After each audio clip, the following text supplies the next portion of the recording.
I will give it a few moments for folks to get on in here. I know that it normally takes a while, or at least a minute or two, for folks to join me. And so I'm going to give it a minute for folks to do that. Hello, Moga. Hello, Dream of Cook. What's up, Tay Brown? So listen, if you are joining me on YouTube or Facebook or Substack, please make sure that you say hello, because I don't see when you join. I only see when you comment. And sometimes I don't even see all of those. What's up, Miss KK? What's up, Sarah? Hey, Michael. Hey, Redwood Dragon. How is everyone this Saturday? How is everybody doing? What's up, Marky, Rachel, Hema, Conchita? Good to see you all. What's up, Jay Nice and Mel Gray? Hey, Win Dixie. Hello, hello, hello, Catsmandu. What's up, Marky? Hello. What's up, Cam? Hey, Darren. How are you? Renee, good to see you. Hello, 2409. Everybody's doing okay? I know it's hot here. It's over 90 degrees. What's up, Mila? Good to see you. Hello, Gemini. Hey, Renee. Good to see you over there in YouTube land. Good to see you. What's up, Candy Kiss and Sharon? As you all can see, we have quite a bit on the agenda today. What's up, Neuro Mama? Hello, Ella. Nice to see you, Gemini and Sharon. And who else did I miss? It's hard to see sometimes. Kimber, good to see you. Hey, Jules, what's up? All right, so it's really humid here. Yeah. Yep. The South, the joys of the South, right? What's up, K9? Sirius XM progress was so good. Oh, thanks. I appreciate that, Candy Kiss. I always enjoy getting a chance to talk to Joe.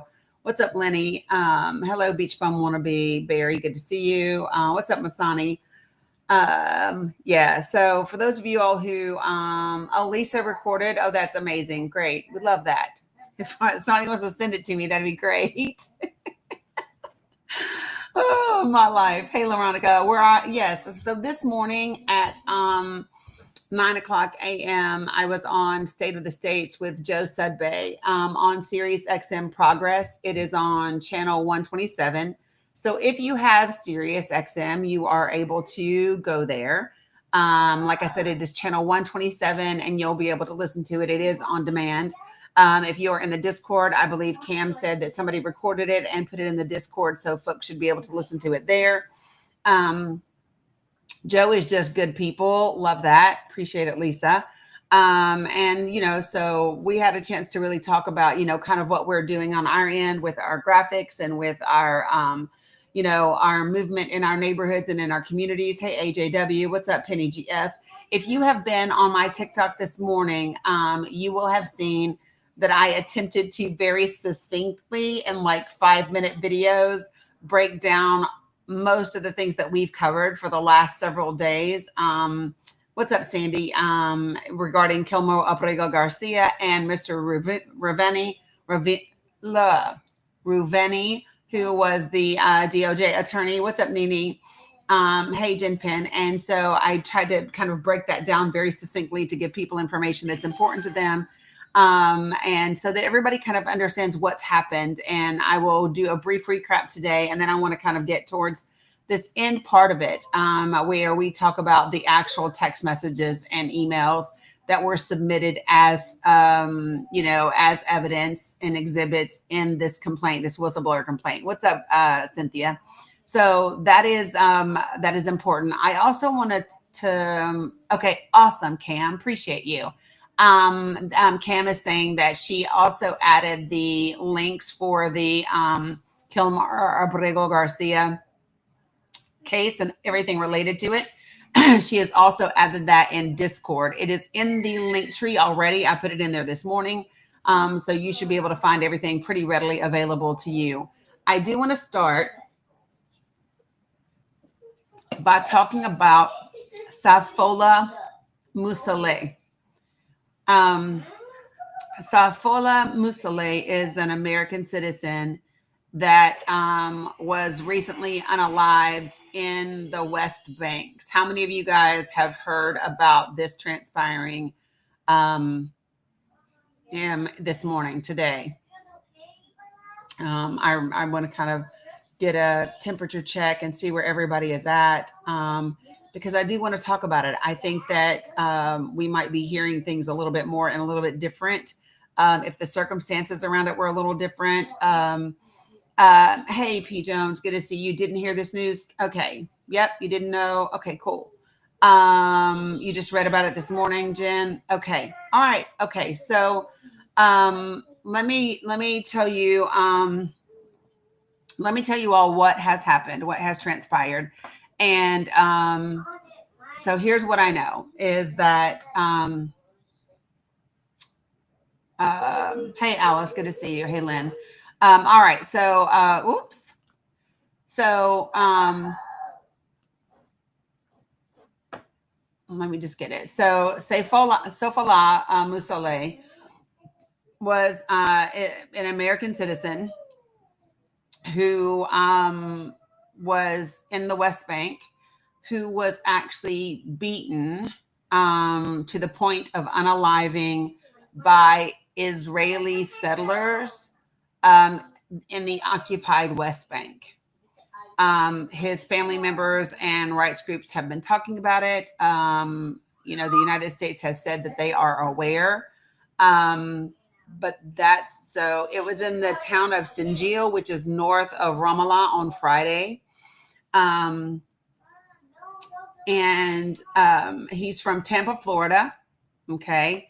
Um, and let me just kind of tell you what it says. This was, I'm reading from Al Jazeera. Part of this they're quoting is in Reuters. But here's what it says, quote, "We are aware of reports of the death of a U.S. citizen in the West Bank," end quote. Reuters reported a State Department spokesman as saying, "The official declined to comment further, quote, out of respect for the privacy of the family and loved ones," end quote, of the reported victim.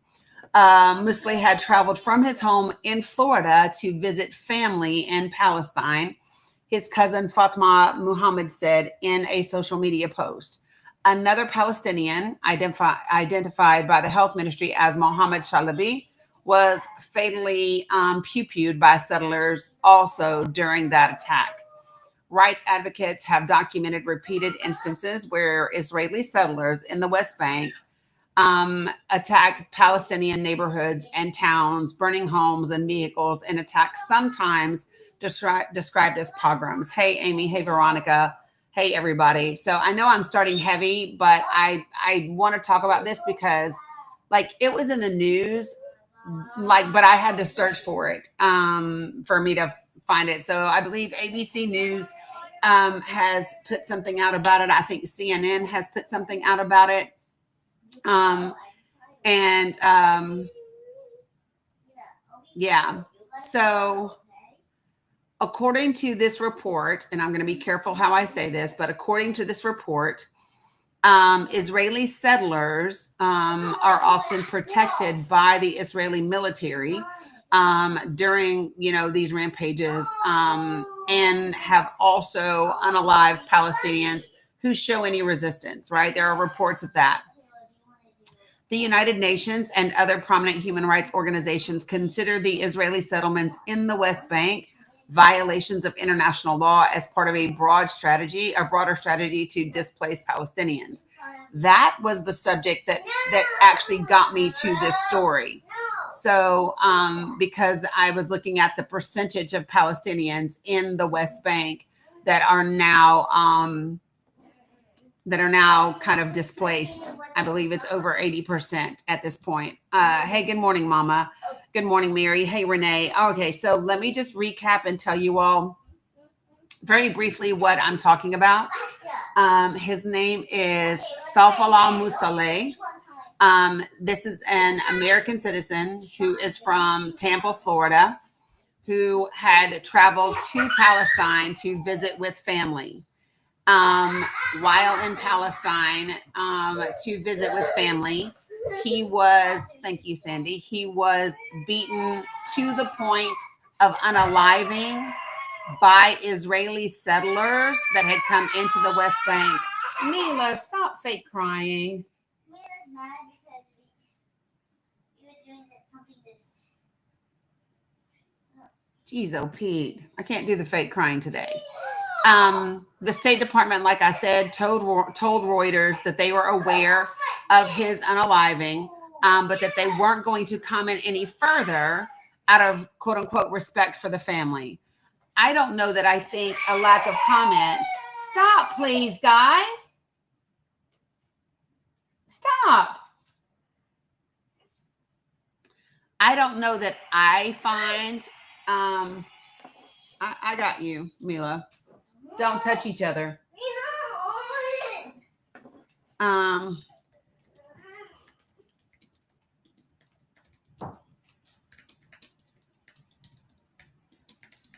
hold on.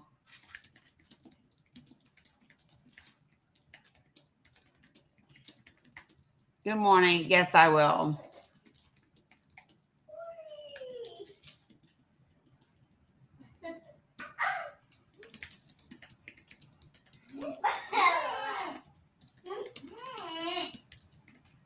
Okay, I had to take care of something really quickly. Sorry guys. Yes, I will reset. Okay, so things that I have to say about this, just my own personal thoughts. One, I don't believe that I have seen the Trump administration withhold comment out of respect for the family in situations where Americans have been unalived by anybody else, whether that be an immigrant, whether that be whatever. I don't know that I have seen this administration withhold comment out of respect for a family in any way, shape, or form. In my personal opinion, I believe the State Department is withholding comment because the conflict of interest here is that this American citizen was unalived by Israeli settlers. And that's going to present a bit of a problem if this story gets up. Gets out on a larger scale, right? And people really start to pay attention to it and talk about it, which I believe they should. I believe they should. International law says that Israeli settlers shouldn't be in the West Bank. Period. That hasn't changed. That is still what is supposed to be. When you have Israeli settlers going into the West Bank and they are being protected by the Israeli military, and that ends up resulting in the unaliving of an American citizen. I think that the State Department should be ready to answer all kinds of questions about this, right?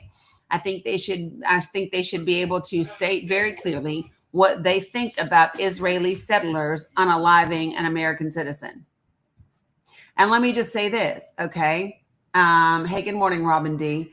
Let me say this, because what does this say? I think the only reason that American media outlets are even talking about this is because he's an American citizen. My question is, how often does this happen to Palestinians in the West Bank? How many Palestinians are beaten to the point of unaliving by Israeli settlers in the West Bank? And we simply don't hear about it. It makes me really wonder about that. So I can't tell you that anybody is quote unquote trying to keep it quiet. Here's what I will tell you. What I will tell you is that so I didn't get a news alert about this. Did you all? Because I didn't. I get lots of little news alerts. I didn't get this one.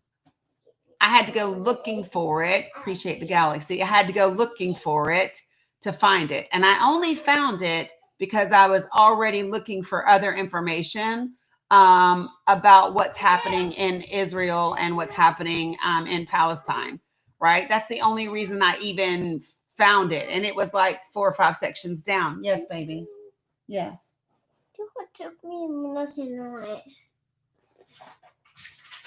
I think mommy's going to come get you and cook them for you.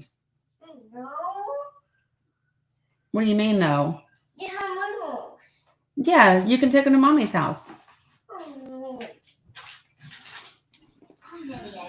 You just know because it's in your county. I got it. Appreciate the money gun. Appreciate it. Thanks, Ebony. So yeah, and you know what? I don't even know about the Bondi and Bongino fight, and I don't really care about that. What I do care about is, what's happening in the DOJ, what's happening in the Department of Homeland Security, what's happening in the Department of State, with relationship to this White House. I do not like the fact that we have a president of the United States who believes that if someone speaks out negatively about something that he has done, he can say, I am, I'm gonna take someone's citizenship away. I think that Mehdi Hassan, you saw it through Mehdi Hassan. Now that does not surprise me, Nest Butterfly. That does not surprise me that you saw it through Mehdi Hassan. I miss him, and I miss Mehdi Hassan as an interviewer.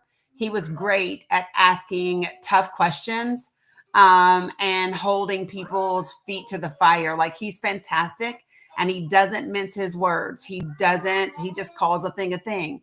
I will say this. You know what? Here is the difficulty that I'm having, and I just want to be transparent with everybody. I am hella mad, and I don't even want to use the word mad because it's not. I'm not mad, and I have an extremely he is a powerhouse, Mom. He is. Hey, Tara Love. So let me I'm trying to find the right word because I want to be careful how I say it.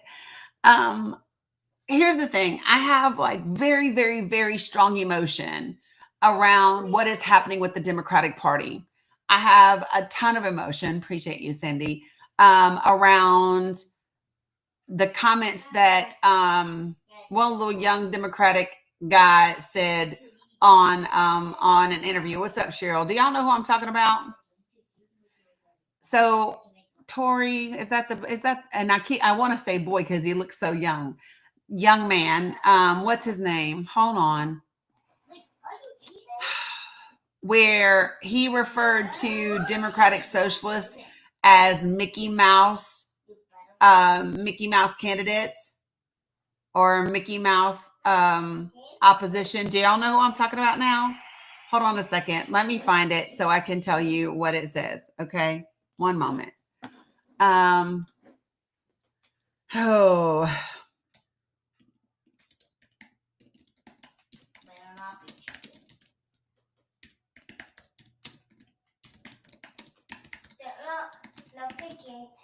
Richie Torres. Thank you, Veronica. His ass.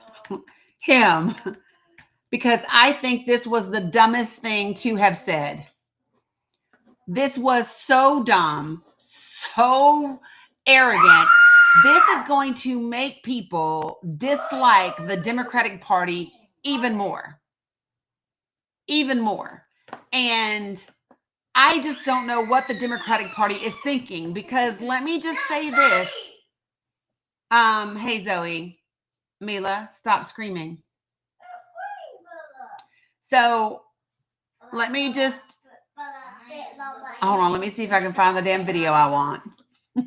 Because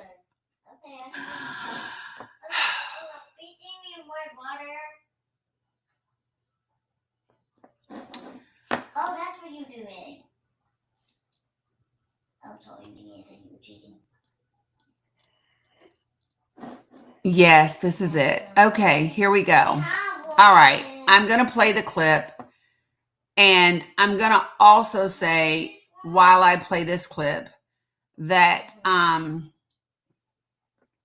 going to give you, why did it do that? I actually want the clip, please. Can I have the damn clip? Yeah, I gave you some. I do. Why is the clip linking to the wrong place? You suck. Yeah, there you go. The clip is linking to the wrong place. Let's figure out elements. If I was a conspiracy theorist, I'm glad I'm not.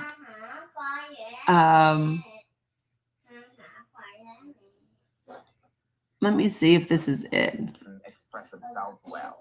That is a no, that's not it. Okay, let me find it, because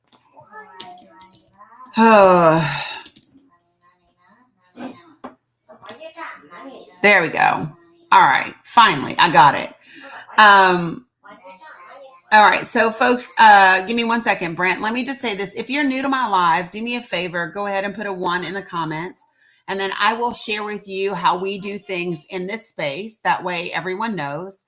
And then we'll go from there. Okay. So here's what we do in this space. If you are used to people who like to argue and scream or try to have gotcha moments, this is not the space for you. If you are interested in fact-based dialogue and discourse that is done respectfully, you are going to have a grand time here. And so I ask for 4 things in this space. I ask for you to be respectful. I ask for you to not use slurs. If you use slurs, you'll be muted or booted from the live. Number 3, don't spam the comments. If you got something to say it once or twice. And then number 4, do not type in all caps because all caps is reserved for moderators and for my folks that are vision impaired. So those are 4 very simple guidelines. If you can do those things, we'll get along just fine. All right. If you have something you would like to ask me or discuss and you want to come up on the panel, all you have to do is request. And then I will add you to the panel. Just keep yourself on mute until I get to you. Okay. So that's it. It's very simple. Those are the things. All right. So we'll go ahead since we already have someone who's requesting to come up. Or no, I guess he left. He requested and then he left. Okay, cool. All right. So what I'm going to do is I'm going to go ahead and I'm going to play this video. This is Richie Torres. And Richie Torres is making these comments. He's a congressman. He's a Democratic congressman. And Zohran Mamdani, some of his allies are saying that they're going to primary Richie Torres along with 4 other, thanks, Erica M., along with 4 other New York City House Democrats. Okay. And after you listen to this, then I'm going to tell you my thoughts about it because I have quite a few of them, as you can tell. Here we go. Listen. Oh, of course, it's going to be an ad first.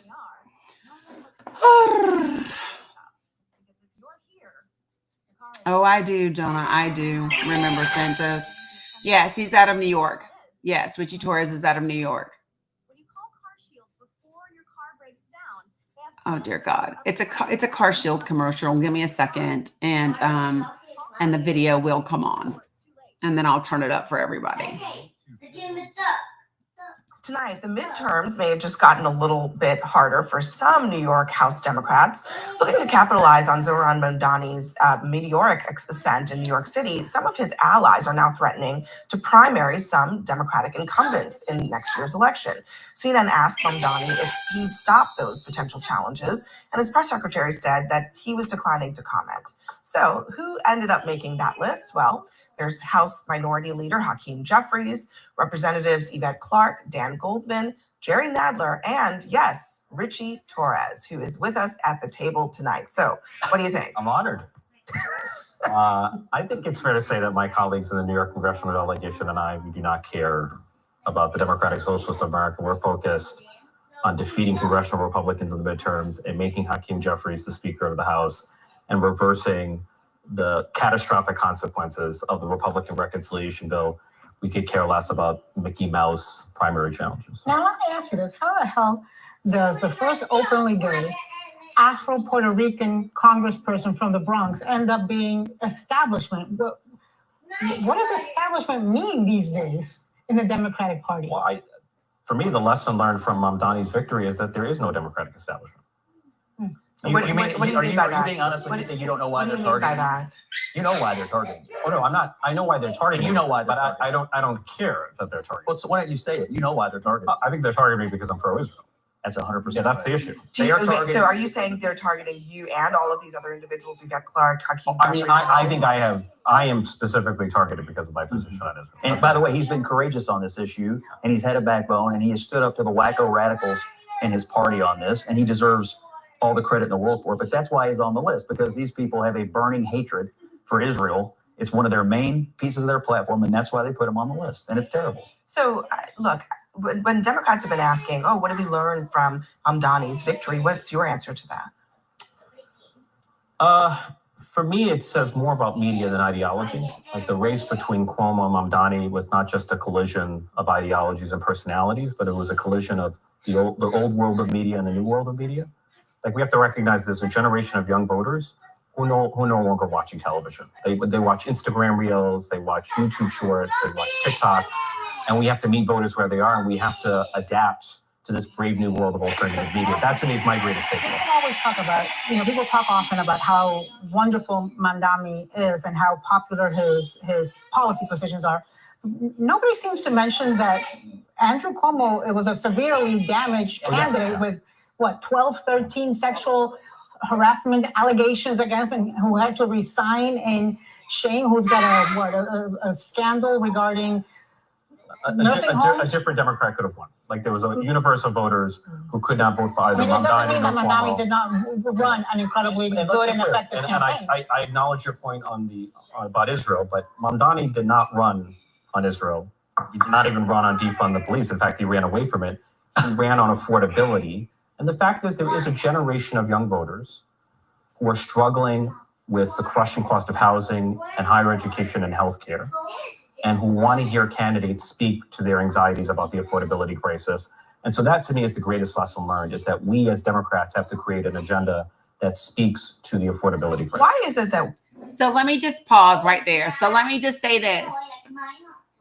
Yes, Tara Love, all of them are on the APAC list that I went over the other night, correct?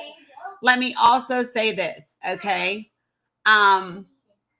Here's where I think that Richie Torres got his position. Here's where I think, in my opinion, he fucked up.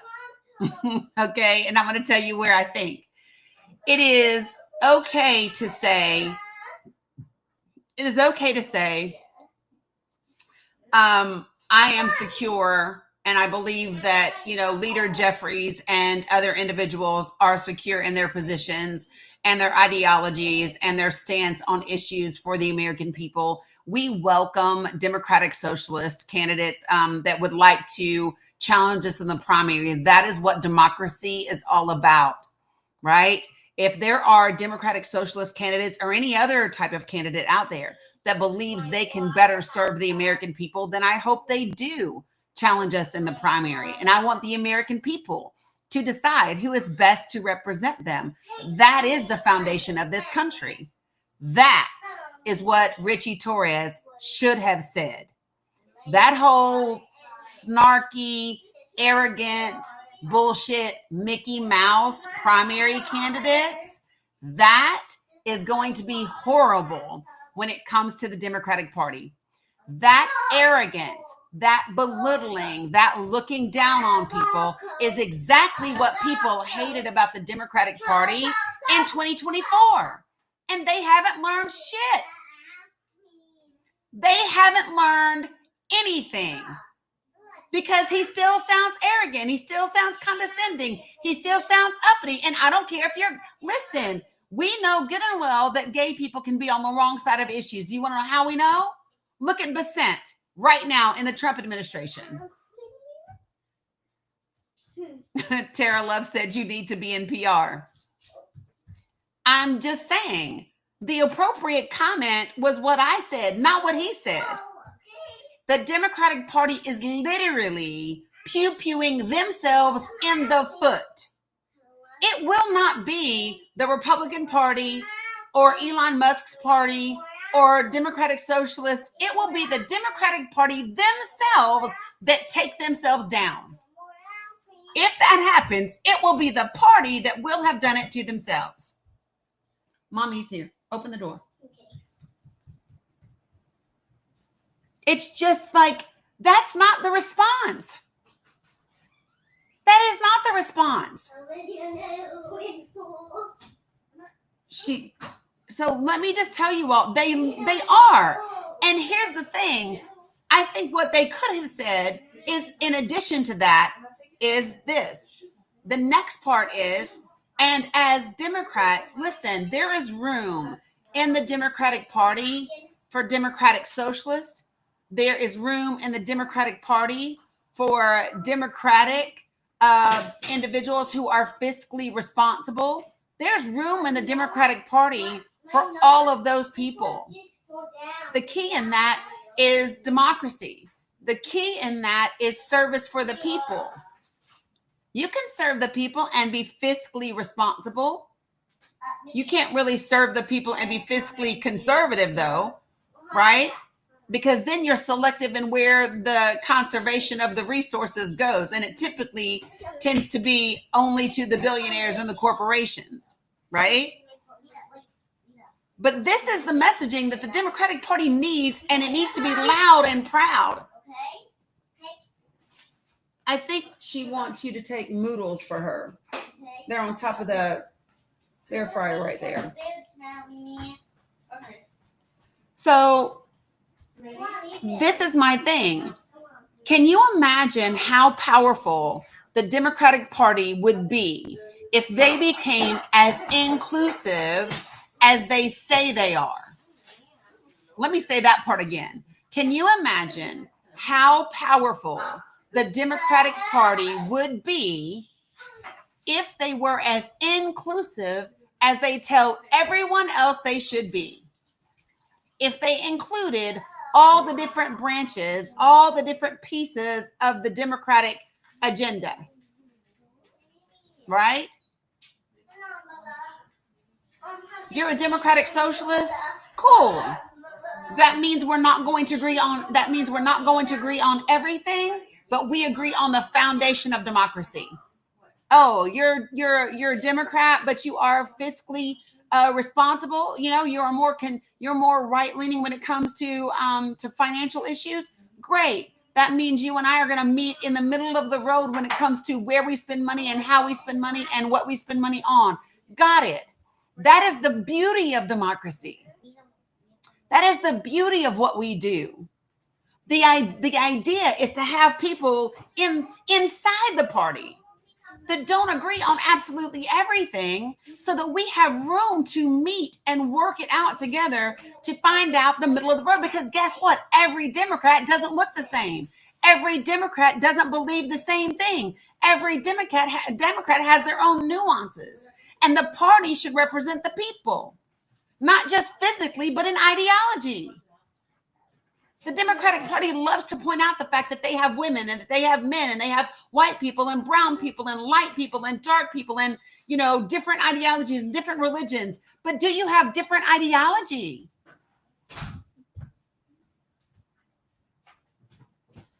It's not that they have too many factions, Leslie. It's do they have those factions united on their foundational issues? Because that's when you have power. When you have differences of opinion, every Republican is MAGA? No, Sean, they're not. Why would you think that? I don't believe that every MAGA is Republican or every Republican is MAGA. No. What I think has happened with the Republican Party is that they have caved to an agenda that is loudest, that is represented the most loud by MAGA. I believe that the traditional Republicans are now quiet, and many of them are casting their vote or they are getting out.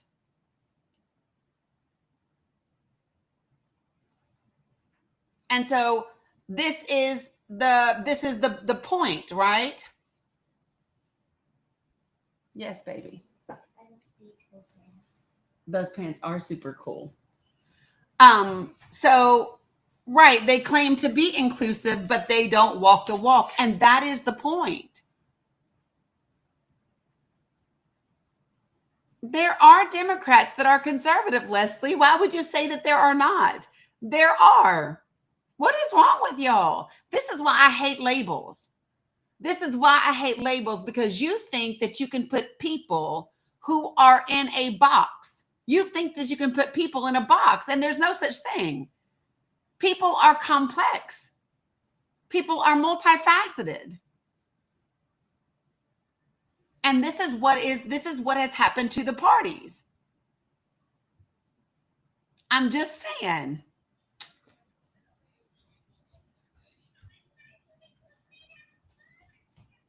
Absolutely, there are, Cheryl. Yes, there are conservative and moderate Dems. Yes. And there are Democrats who are Dixiecrats. 100%. She didn't say far right conservative. She just said conservative. See, this is my thing. People hear something, but you're not actually listening to what people are saying. You are listening to respond. You're not listening to comprehend. You're not listening to gain a understanding. You're not listening to establish connection. You are listening to respond, and usually to respond in the negative.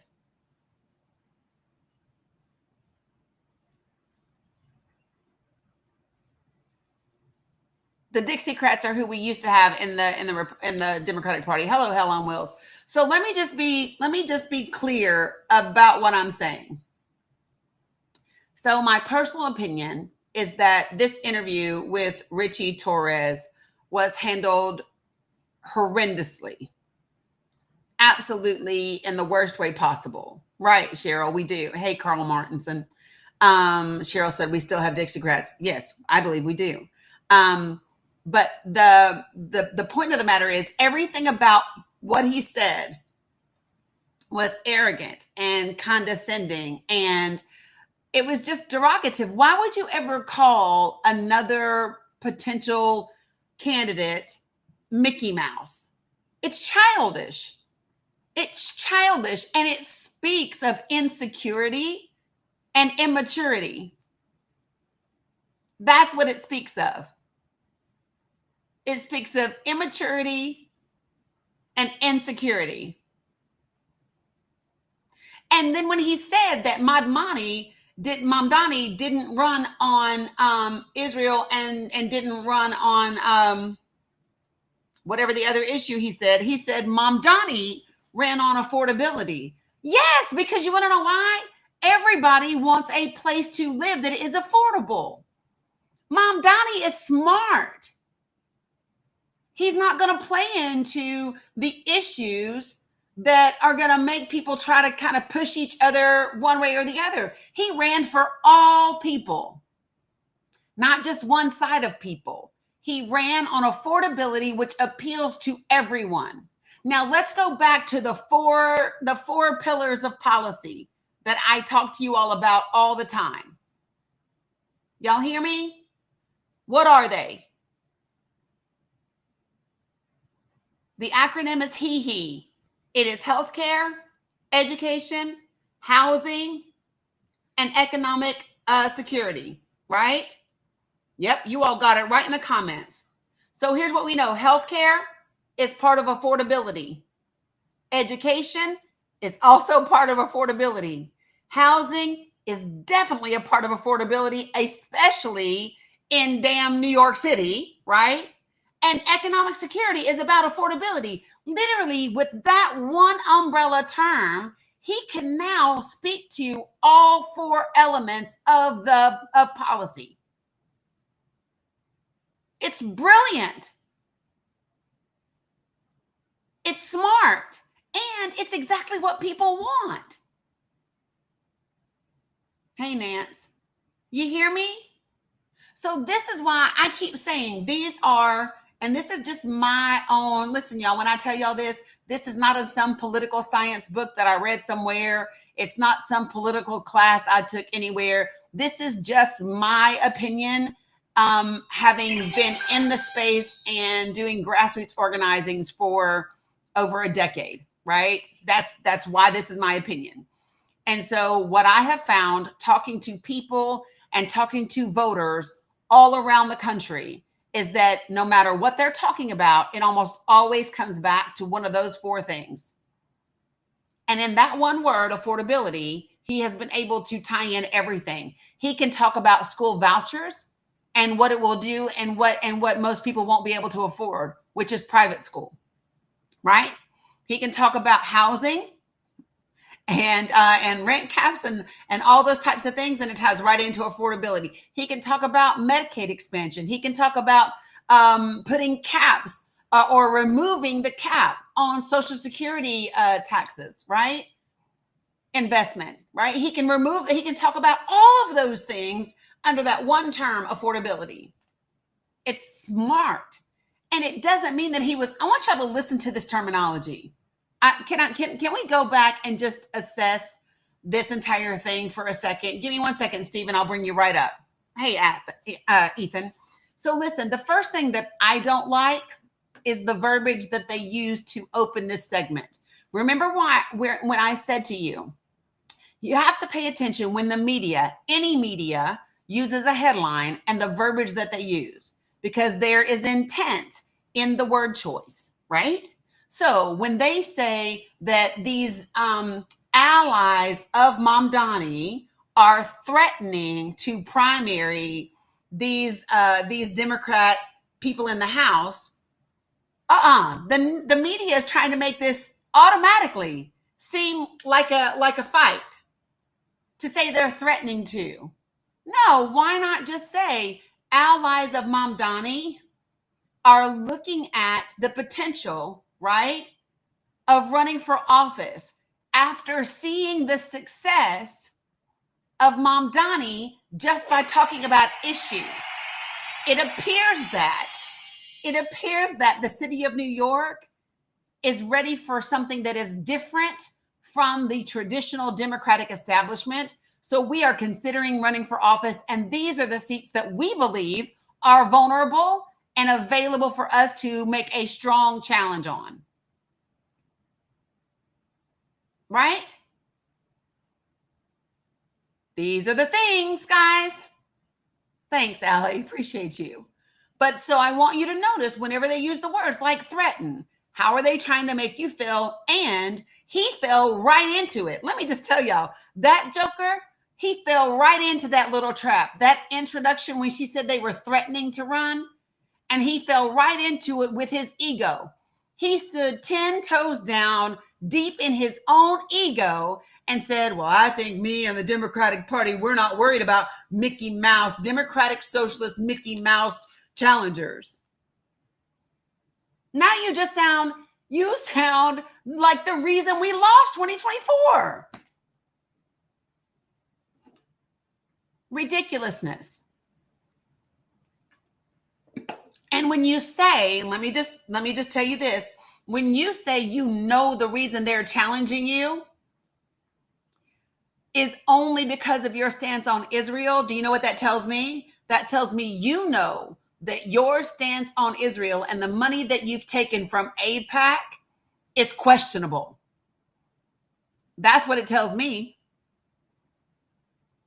That's what it tells me. It tells me that you know that.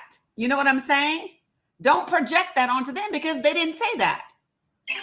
So again, people have to think about these things when you are listening to these conversations and what people are saying. Steve, it doesn't show you on my thing. It says you're up here with me, but you're not there. This is so weird. Steve, if you've been up here this whole time, honey, my box says invite.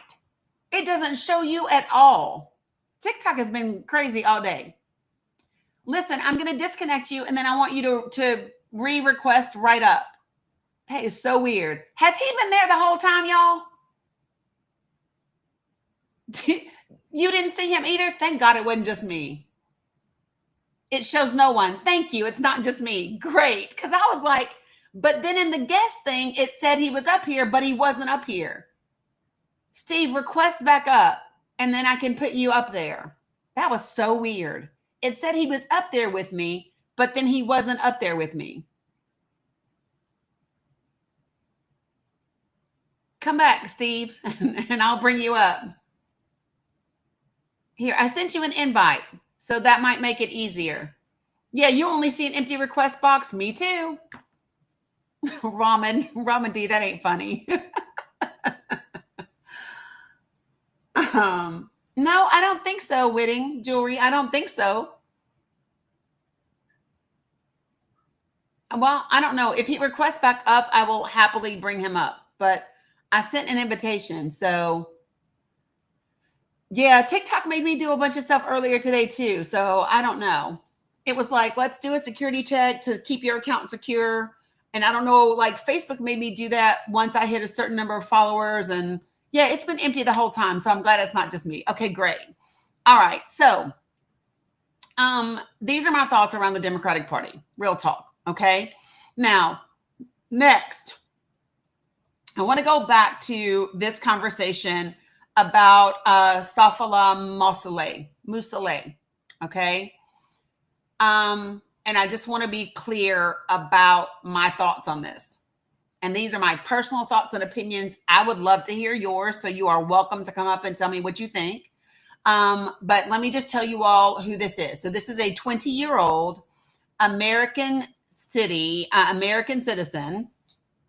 who is who lives in Tampa, Florida, who traveled to Palestine to see family, and he was beaten to the point of unaliving by Israeli settlers in the West Bank. The State Department said that the only thing that they said is that they are aware that this has occurred and that they are refraining from any further comment out of quote unquote respect for the family. Now, there have been reports, repeated reports, that Israeli settlers going into the West Bank have been pillaging and beating Palestinians in order to drive them out, and that there are reports that Israeli military has protected them while they do this thing. Okay, and in some cases, the Israeli military is allegedly to have unalived Palestinians who resisted being pushed out of their dwellings.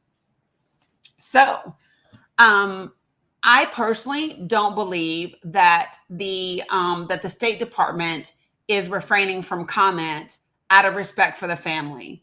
And the reason why I don't believe that is I don't believe that the State Department gives a shit about respect for people or their families. I don't believe that because of what I've seen the State Department do and say. After reading the entire whistleblower report from Mr. Ravini, after reading the text messages between the DHS and DOJ and Department of State, I don't believe they give a shit about human beings or respect. If they truly had respect for people and for families, we would be living in a different United States of America than we are living in right now. That is my personal opinion. Okay. So, so Astrid, here's the thing. So Astrid's comment was Israelis in the West Bank. Why? So let me just tell you. So the United Nations and other humanitarian organizations are upset about the fact that Israelis are in the West Bank, and they considered it a violation of international law. So I think that the United States of America is in a really, really interesting position today, because if a United States citizen had been unalived by Palestinians or the H Group organization, they would have a lot to say about it. I don't believe that they would be not saying anything out of respect for the person's family. I think that it would be on every damn news station possible. I think they would be out in front giving interviews, talking all day long about this is why we need to be doing the things that we're doing.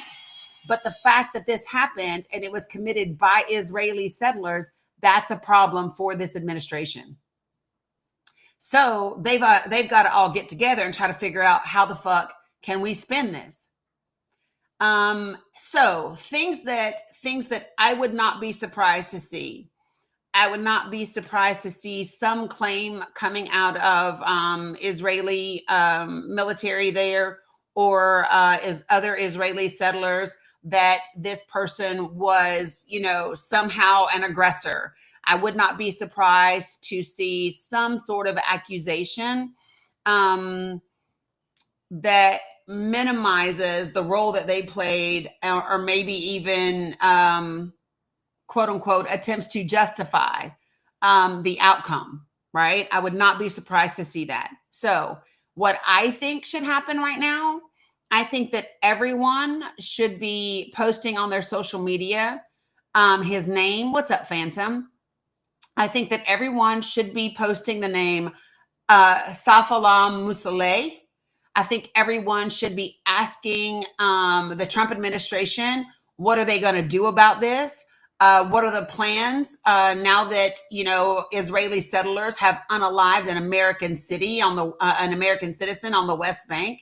I think that everybody should be talking about this. I think that there should be letters to the editor about this. I think you should take a minute and just email your local paper, or you should take a minute and just email independent papers and independent media out there to get a little bit more attention on this matter. That's what I think. Because what I know is that if this had happened at the hands of Palestinians, the Trump administration would not be quiet. And that's just a fact. You can't convince me otherwise. Okay. So is there anybody that would like to speak about Safaleh Musaleh or about Tory Ritchie's comments concerning the Democratic Socialists that are considering primarying Democratic House representatives? Anybody that wants to talk about that, you are free to come up and join. If there are folks that are on YouTube or Facebook or Substack, and hey, Greenwich, haven't seen you in a minute, I think. Good to see you. And you are interested in joining, but you don't have TikTok. Let me tell you what I can do. I can drop the link for the restream, and you can click that link and you will come up as a guest, and I can bring you up just like I would on TikTok, except you will be over here on my other screen if you want to join the conversation. I know that it's easier for TikTok folks to just engage, but if you have something to say or if you have questions, I would love for you to be part of the conversation as well. So just let me know, and let me just go ahead and do this. I will put the link over there right now, and if somebody can take it and put it into the Facebook and or Substack, no worries, Greenwich. That would be great and greatly appreciated. All right. Thank you, Amy. I appreciate you. In my head, I was thinking it would be you, but I didn't want to call you out because you might not want to do it one day. So I appreciate it. So Renee Dewey says, quote, "What bothers me is Doge saying NOAA was fully staffed when Paul Ura took the early retirement as part of NOAA's cut, and they never filled his position as quote unquote warning coordination meteorologist," end quote. Yeah, I mean, I agree with that too. I think there's a lot to unpack there, and I'm just going to be transparent. I haven't dug into that as much because a lot of people are talking about it right now, and I want to get in and dig into all of it. So there was money that the Biden administration offered to them in 2021. I would like to know if that money was taken and what did they do with that money. My understanding is that it was accepted, even though the people did not want it to be accepted, and that money was put somewhere else. Let me drop it in Discord for you too, Amy. I had put it just in YouTube, but that it because I stopped in mid. I stopped. Let me drop it in the Discord. And so, that's my understanding about what happened. But I want to dig in a little deeper and find all the stuff, and to be just transparent when there's so many other creators that are out there that are talking about this one thing, sometimes I want to dig in and I want to talk about the other things because there's not as much focus on them. Like right now, a lot of people have stopped talking about Kilmar Abrego Garcia. Why? Because he's back. But that doesn't, listen, he's back, but he's back after having been in El Salvador from March the 12th until the beginning of June, right? So you do the math. From March to April, April to May, April to June, he's there for almost 90 days, y'all. And in that time, we know that he was absolutely tortured. We know that he was beaten with sticks. We know that he was forced to kneel on the ground from 9 p.m. until 6 a.m. Appreciate you guys for dropping the link places. Yeah, Renee, no, I definitely want you to respond and to engage, right? I know that they are still trying to figure out a way that they can potentially deport him before he goes to trial in Tennessee. Now, let me just ask you something. What kind of ever-loving sense does that make if you are truly interested?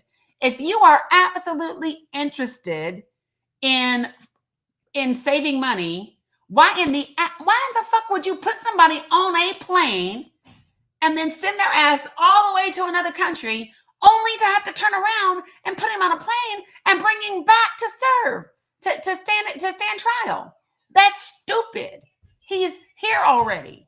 The only reason you would want to do that is because of your ego. That's the kind of thing that I can hear Donald Trump saying. After saying he would never come back, right? After saying, oh, he'll never come back under the Trump administration, and where's his ass right now? Back. Right? That's Donald Trump saying, I'll show you what I can do. That's what that is. Guys, people like that, and I don't care who they are, have no place in public service. Somebody that is that ego-driven cannot be involved in international relations and trade talks and national security and international security. You know what I'm saying? That doesn't help at all. It's bad for us. And I think that everyone needs to get to the place that when you have someone that is sitting in the executive branch who has now corrupted the executive branches, including the DOJ, to the degree that they are willing to defy federal court orders, there's a problem, folks. When the DOJ is ready to tell the federal court system, fuck you, we're not doing what you say, there's a problem. And wherever that problem is at the highest level, it needs to be rooted out. It is like a poison or an infection. And you have to get all the way to the root of it and every last drop of it. Every person that knew about it and didn't report it, every person that knew about it and was complicit, everybody that heard whispers about it and didn't question it, all of those things. That requires getting all of those people out. And we have to be on the hunt for more people like Mr. Ruveni, right? Because he had the integrity to do what was right. It cost him his position in the DOJ. But guess what? Because of that and the way that he did things, all of the information that he had that now backs up his claims and supports what happened is being put on the record and may be the thing that very much, in fact, saves Kilmar Abrego Garcia's life forever. That is integrity. That's what it means. But Heather, listen, he didn't know when you say he installed loyalists, he didn't install both. He didn't install, listen, those DOJ attorneys and litigators have been in the DOJ for years. Ruveni himself has been a DOJ attorney for 15 years. So listen, they don't, like Pamela Bondi was chosen, right? But the rest of those litigators have been there forever. So he didn't install all of those lawyers to be loyalists. He put in one. But it's up to all of those individual people to say, nope, I'm not going for this. This is not how we do things, because I first and foremost am an officer of the court. I am first and foremost, right, bound to the oath that I took to the Constitution, first and foremost. Sandy, don't jinx it. Sandy said it's very quiet today. She's referring to the trolls that find us sometimes. I said, just don't jinx it, right? Well, and that's my thing, Hell on Wheels. Hell on Wheels said, I've never heard of lawyers being one party or another until Trump, because they're not supposed to be. Their job is the American people. Their job is the United States government, period. Not a particular administration, not a particular party, but the country. And they're definitely not supposed to lie to judges. Okay. So having said all of that, I want to ask just a couple of questions before we dig in, right? Frank, I'm not a fan of Merrick Garland, to be honest. And I don't think that Merrick Garland was one-sided. I think that if Merrick Garland was one-sided, Donald Trump would have been prosecuted a lot faster than he was, and we probably would not be where we are today. Just saying.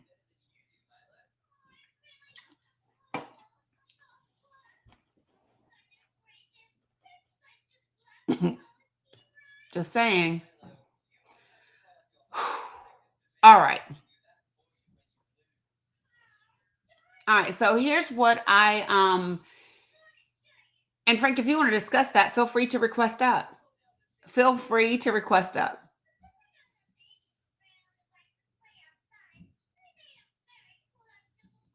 Right, Deuce is wild.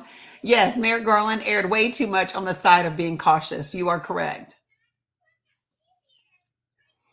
All right, so let me just say this, and I'm going to ask this for everybody because I always want to kind of keep everybody up to speed. And I know some of you are going to be like, really another like brief recap crap, but it's recap. Ugh. But it is necessary to make sure that everybody kind of gets up to speed. Nope, they are not napping. Bella is right here on the couch. Dominic is in there probably playing games with his friends. And Mila just went to the house with her mama. That's why it's quiet. Okay, so here's what we got. Things that I want to talk about. So how many of you all have not been here? Mel Gray. How many of you all have not been here? Oh, thanks, Susu. How many of you all have not been here for the past 2 days while we discussed the Abrego Garcia case, the whistleblower complaint, and the filing that came on July 2nd as a result of that complaint, and the declaration by Robert Cerna? Haven't been. You missed it too. Okay, got it, Renee. You haven't been off and on. Okay, so you guys missed parts. Okay, cool. All right, so here's what we're gonna do. You said you've missed everything, apparently. Okay, all right. So here's what I'm gonna do. And so I like to show this so that people know where I get my information, and that it's not from a news article. So I first want to tell you that this is the filing from Kilmar Abrego Garcia's attorneys on July 2nd. This is in the case that is in Maryland, before Judge Zinnes. Now, what's important to know about Judge Zinnes is that she has been the judge in this thing since way back. Okay.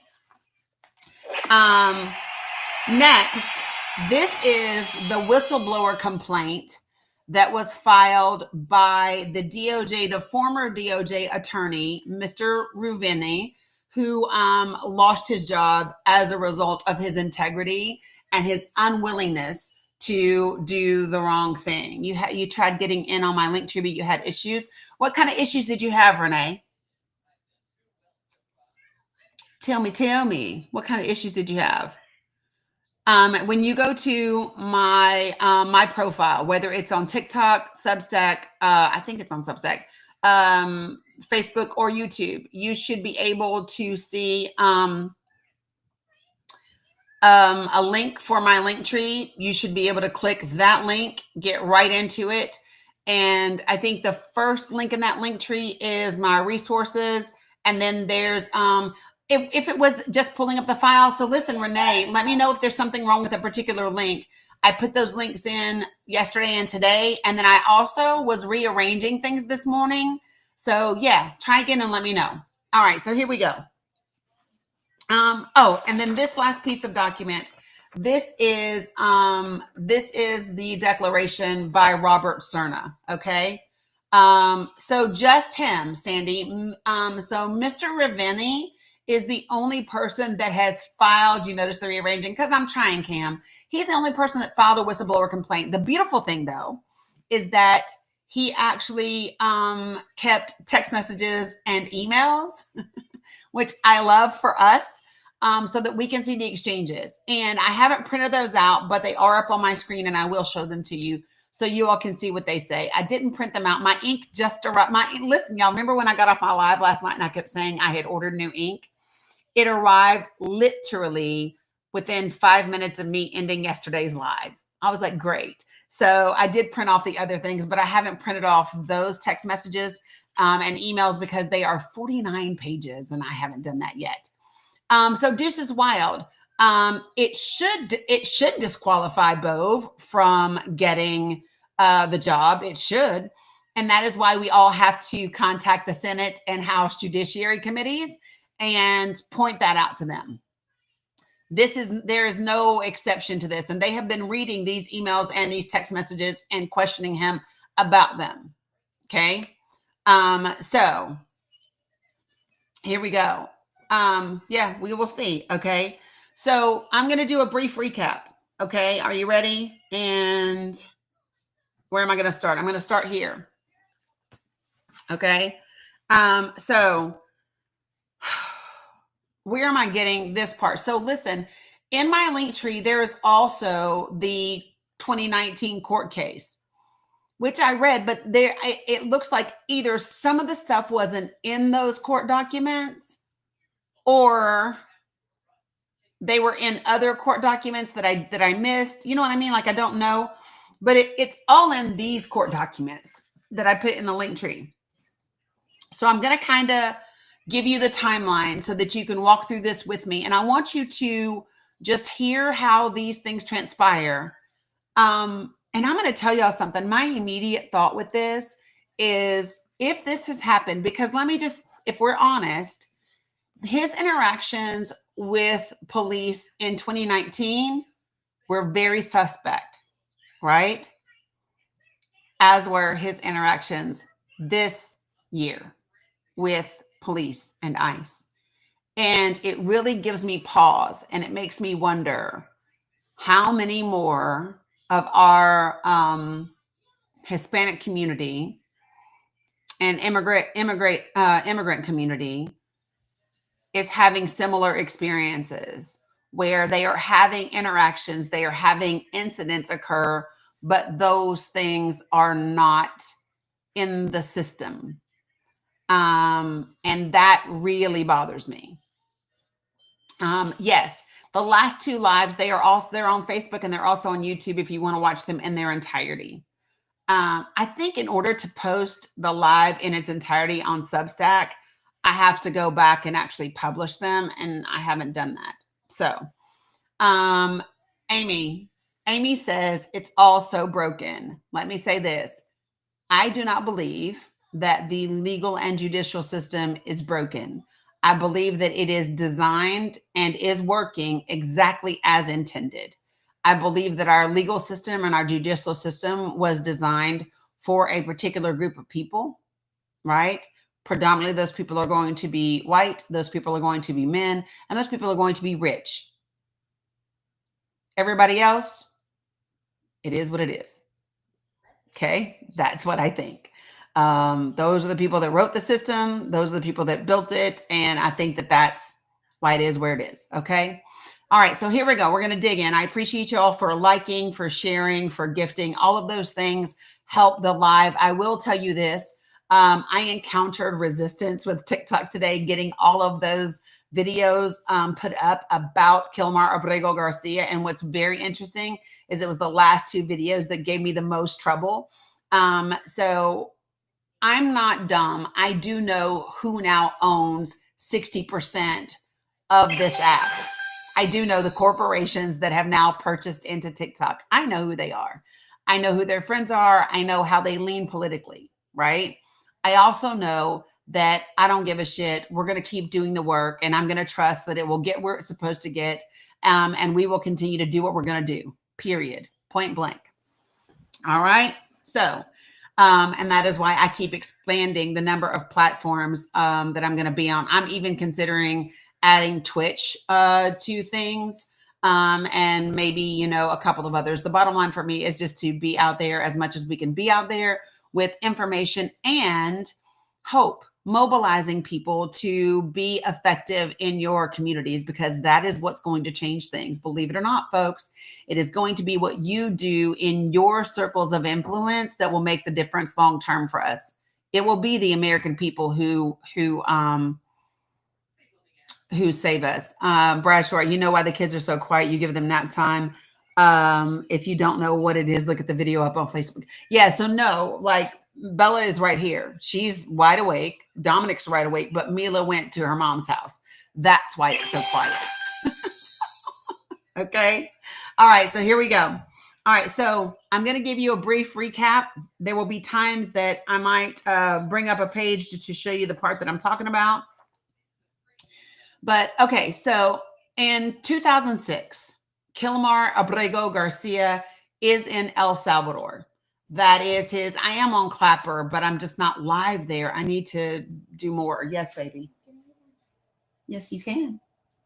Hey, have you given me a hug today? Meow.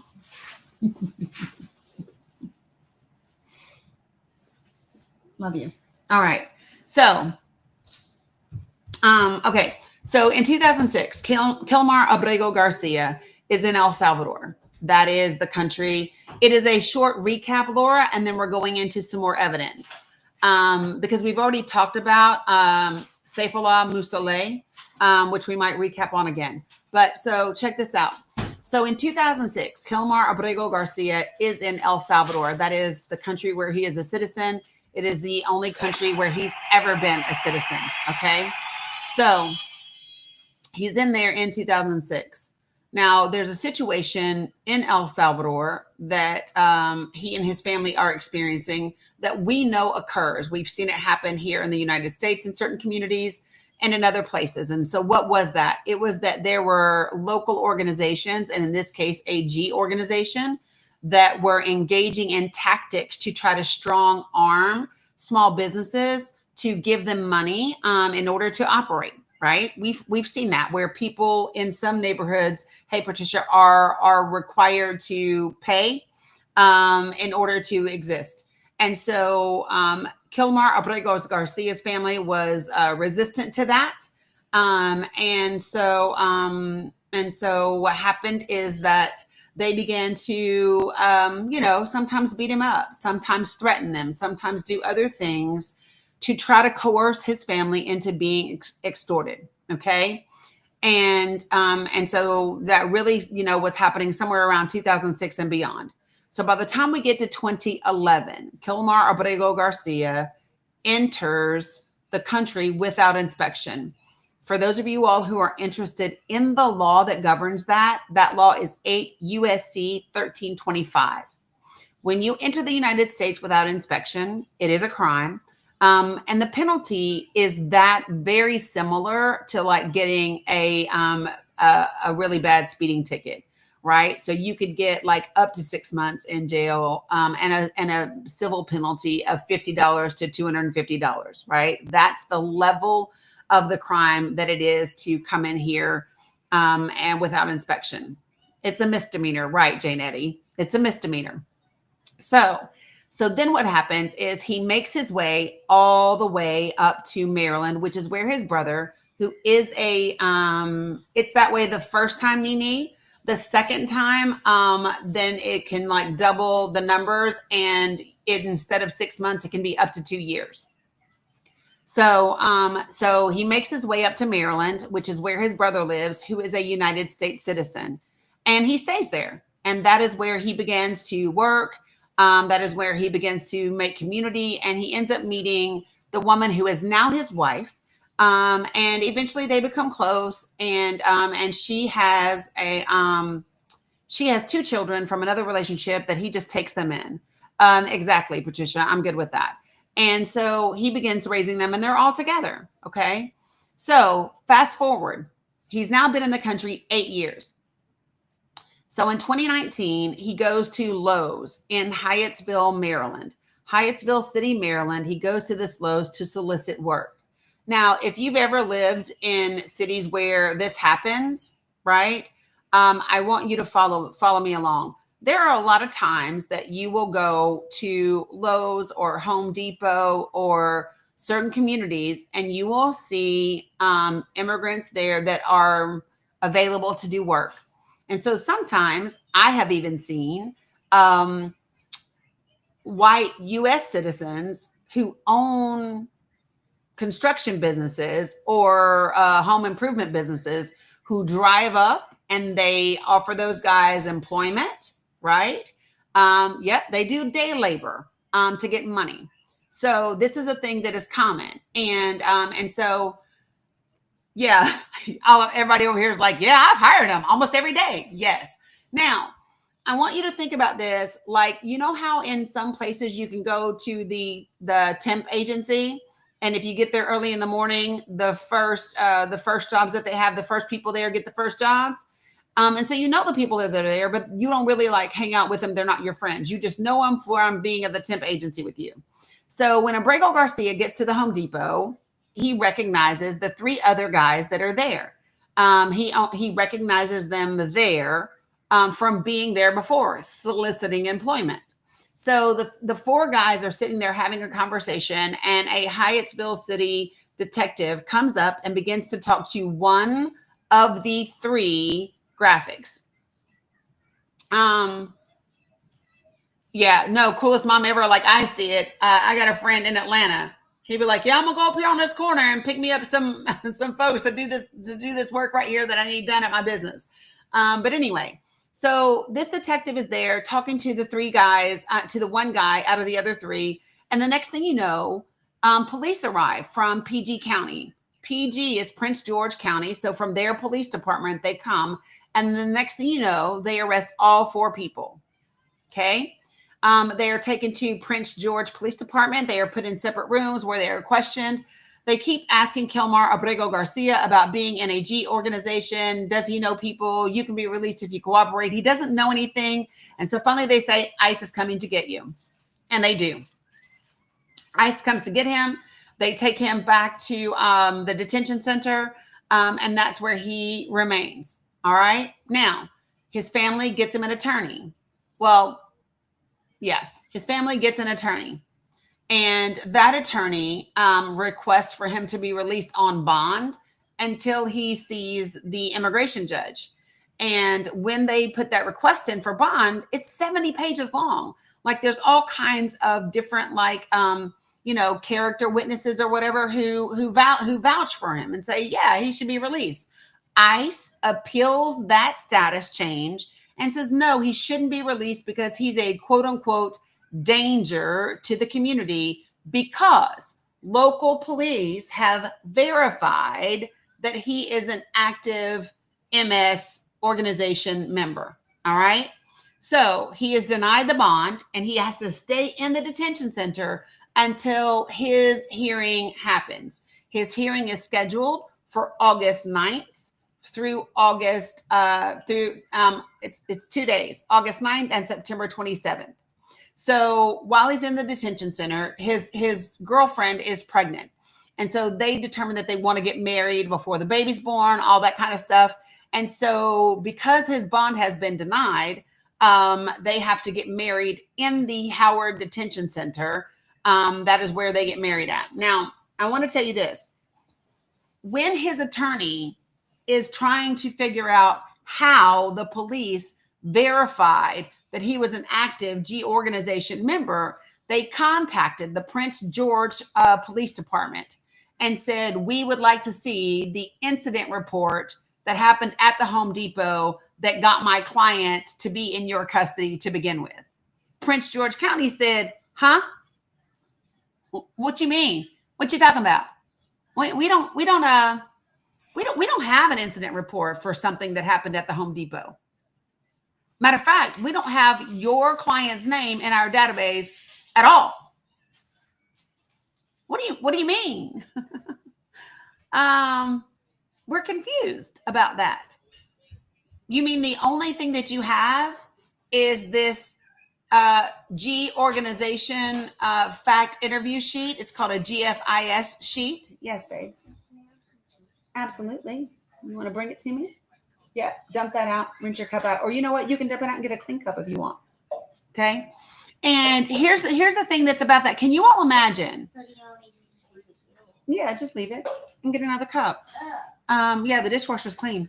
So can you imagine? You are now in the detention center. Your attorney is asking for a copy of the police report, the incident report from you getting arrested. And they said, we don't have that. You're not in our system. The only thing that we have is this thing called a G organization field fact incident sheet. And it was created, it was generated. Let me use the right word. It was generated in the Prince George Police Department system 4 hours and 20 minutes after they meet him for the first time. So let me just get this right. You arrested him, but you didn't know anything about him.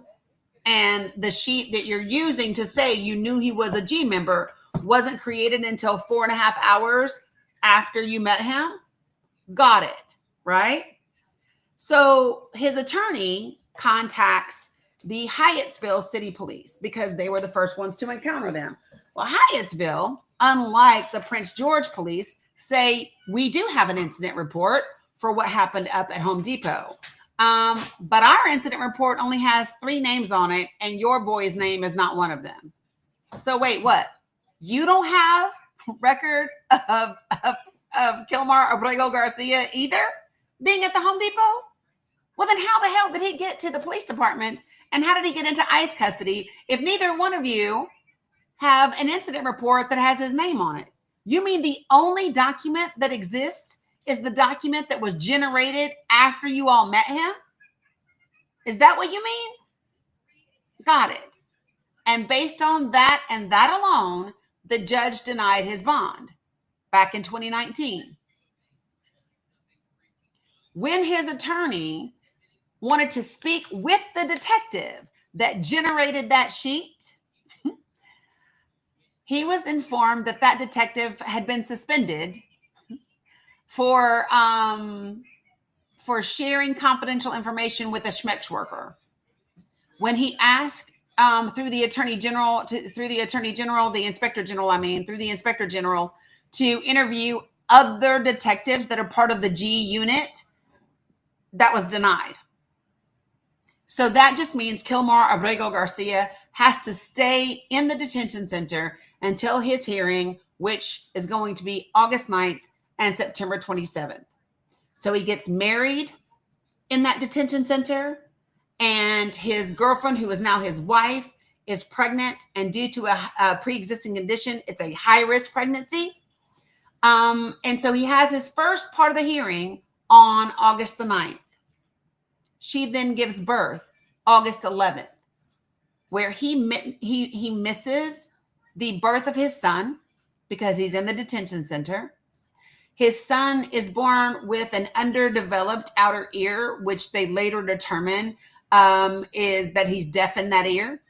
He is later determined to have a speech disorder, which makes him nonverbal, and that he has been diagnosed as being autistic. So this is his little boy. And so keep going. September 27th, he goes to his second hearing. And at that court hearing, that immigration judge says he has met the burden of proof for withholding of removal.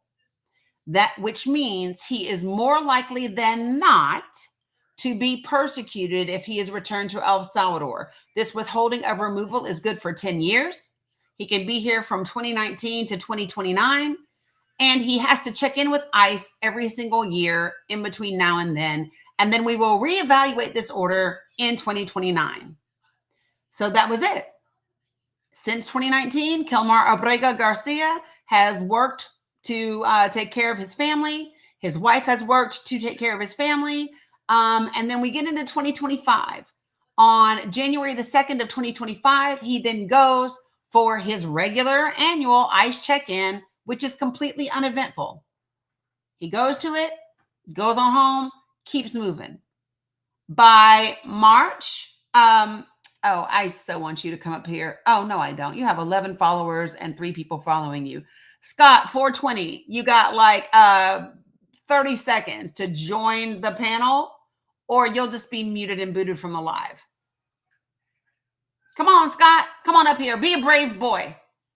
Be a brave boy, Scott. Join the panel. Because if not, you're about to be kicked out this live. Not because you disagree, but because you don't have what it takes to come up here and have a factual conversation about it. And now I will let my moderators take care of you. All right, so listen. So where we are at this time is in, what makes you think Obama is my boy? Matter of fact, what makes you think he's a boy at all? Barack Obama is the former president of the United States. And I know that irritates your soul, Scott, but that's a fact. All right, so here we go. Listen.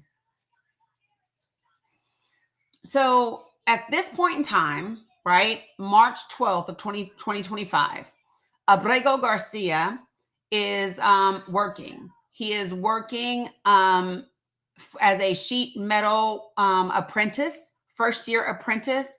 He's also part of the union, and he is also attending the University of Maryland to become a licensed sheet metal worker. Okay. So he finishes his shift. He goes and picks up his son, who is now 5 years old. That 5-year-old is the one who has now been diagnosed as autistic, nonverbal, and deaf in one ear. Okay. And he's intellectually disabled is what the paperwork says. So he finishes his shift at work. He goes and picks up his son from his grandmother, and then they are driving down the street. And at that time, ICE pulls him over. The only thing that ICE says to him is that his quote unquote status has changed. They don't explain to what, why, or through what means. They just say your status has changed. They put him in handcuffs and they put him in an ICE vehicle. Remember, his 5-year-old son is in the back seat. They call his wife. They tell her she has 10 minutes to come get their son, or he will be given to CPS, Child Protective Services. Okay. So she arrives, gets their son, and she's able to talk to Abrego Garcia for just a few minutes, at which time he's confused, he's distraught, he's crying, and all rightfully so. And then ICE takes him away. She then immediately begins looking for him in the ICE detainee locator tool. Okay. And she can't find him. The next 3 days, they know that he was moved around a bunch of different places. I think Louisiana and then Texas. But at that time, he's saying, listen, I have judicial relief. I need to talk to an ICE officer. I need to talk to a judge. I have judicial relief. I'm not supposed to be being deported. I need to go, before a judge. And he keeps being told falsely that when he gets to Texas, he's going to go before an immigration judge. So that's what he tells his wife. It is not until he gets to Texas that he overhears ICE agents talking about the fact that he and the others will be deported to El Salvador to CCOT. When he talks with his wife that night, he informs her that he has overheard this conversation, that they have been lying to him, and that he's supposed to be going to CCOT in El Salvador, and she needs to urgently get a hold of his mother so that the family in El Salvador can come get him. Okay? So that's what happens. I need you to know that the family in El Salvador hired an attorney also. They were able to confirm that he was there before his wife even was told that he was there. His wife, it still showed in the ICE detainee locator on the 16th that he was still here in Texas when he was already in El Salvador.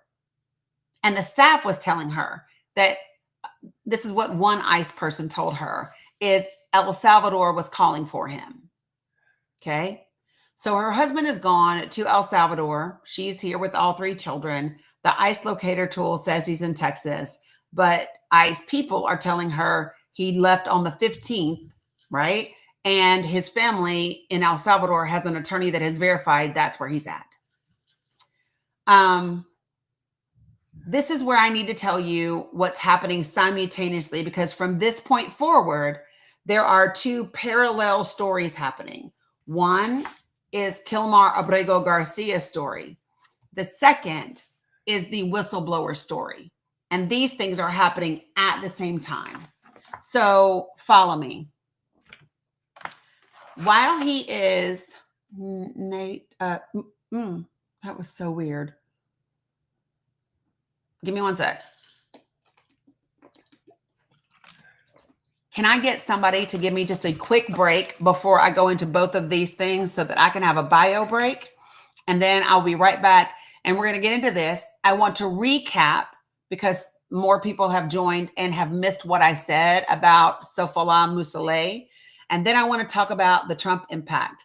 And I'm not going to focus as much on the increase in deficit as I am the alarming statistics and projections around our tourism to the United States. So, holy geez.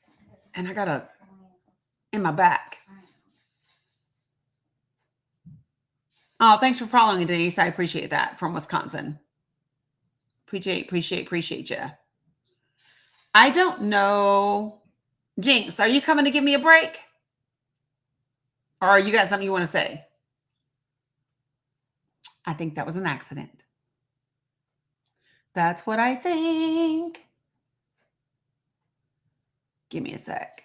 Okay, awesome. I'm going to let Cheryl do it for me real quick. I promise I will be fast. I will be fast because the rest of this is alarming and crazy. Oh, well, girl, listen, I tried to do it and it wouldn't connect.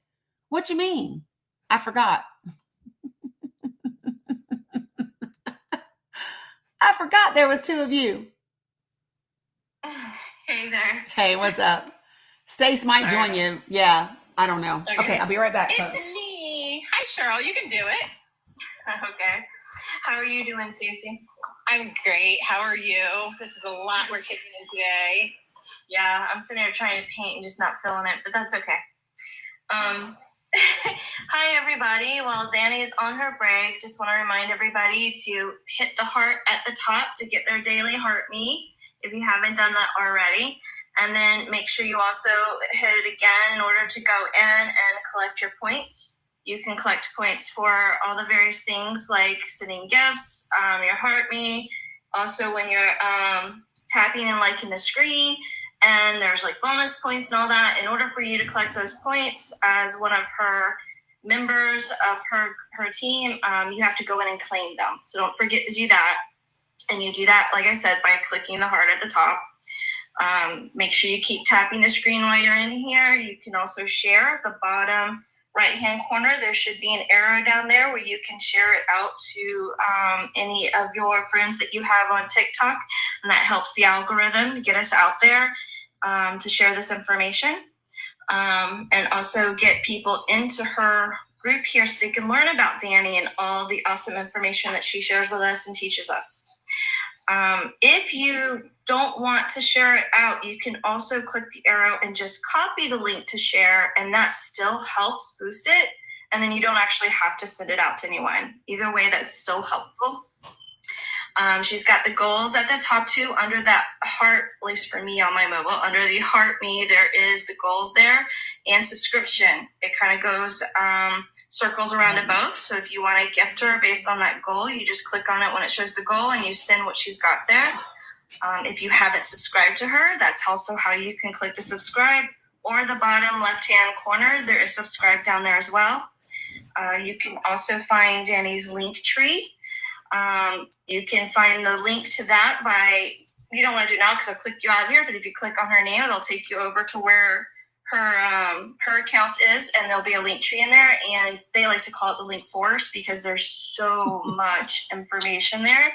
Great information, things that you can also you can also download and use for yourself when you're talking to other people, especially things to do with the bill that's out in regards to the Medicaid cuts and everything. So anyway, I see Dani's back. I am back. Thank you, Cheryl. Fantastic. Love that for helping. Okay, so now we're going to dive in really quickly, guys. And Jinx. Okay, I got you. All right, so we're going to dive in, and then I need to tell this next part of the story. Oh, thank you, Mama CF. I want to tell the next part of the story parallel at the same time. So I want you to picture that in Texas, you have approximately 238 Venezuelans and about 23 Salvadorians that are being held and are about to be deported to El Salvador on planes. You find them all being escorted by FBI, DEA, and ICE agents with a helicopter. With helicopter surveillance overhead, and they're taken to the airport. They're put on these planes. All right. Now, at the same time that this is happening, they're in court. Because why? Because the ACLU has filed a lawsuit on behalf of 5 of those Venezuelans. Now, remember this? And this is in front of Judge Boasberg. So while that is happening, on the 14th, so this is the 15th, they're in Texas. They're being told they're going to ship out. They're going to fly out. They're going to go to El Salvador, right? On the 14th, a DOJ attorney that has worked at the DOJ for 15 years has been told he is being promoted. And he is being told that he is getting promoted to serve as acting deputy director of OIL. Now, OIL is the Office of Immigration Litigation, okay? And he's told that he's going to be promoted on the 14th and that it will be effective starting the 21st, so a week later, okay?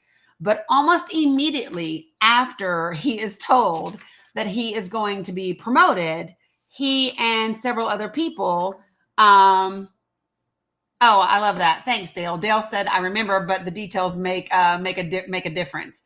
The details made a big difference for me too, because these details from the whistleblower complaint tell you what's happening behind the scenes.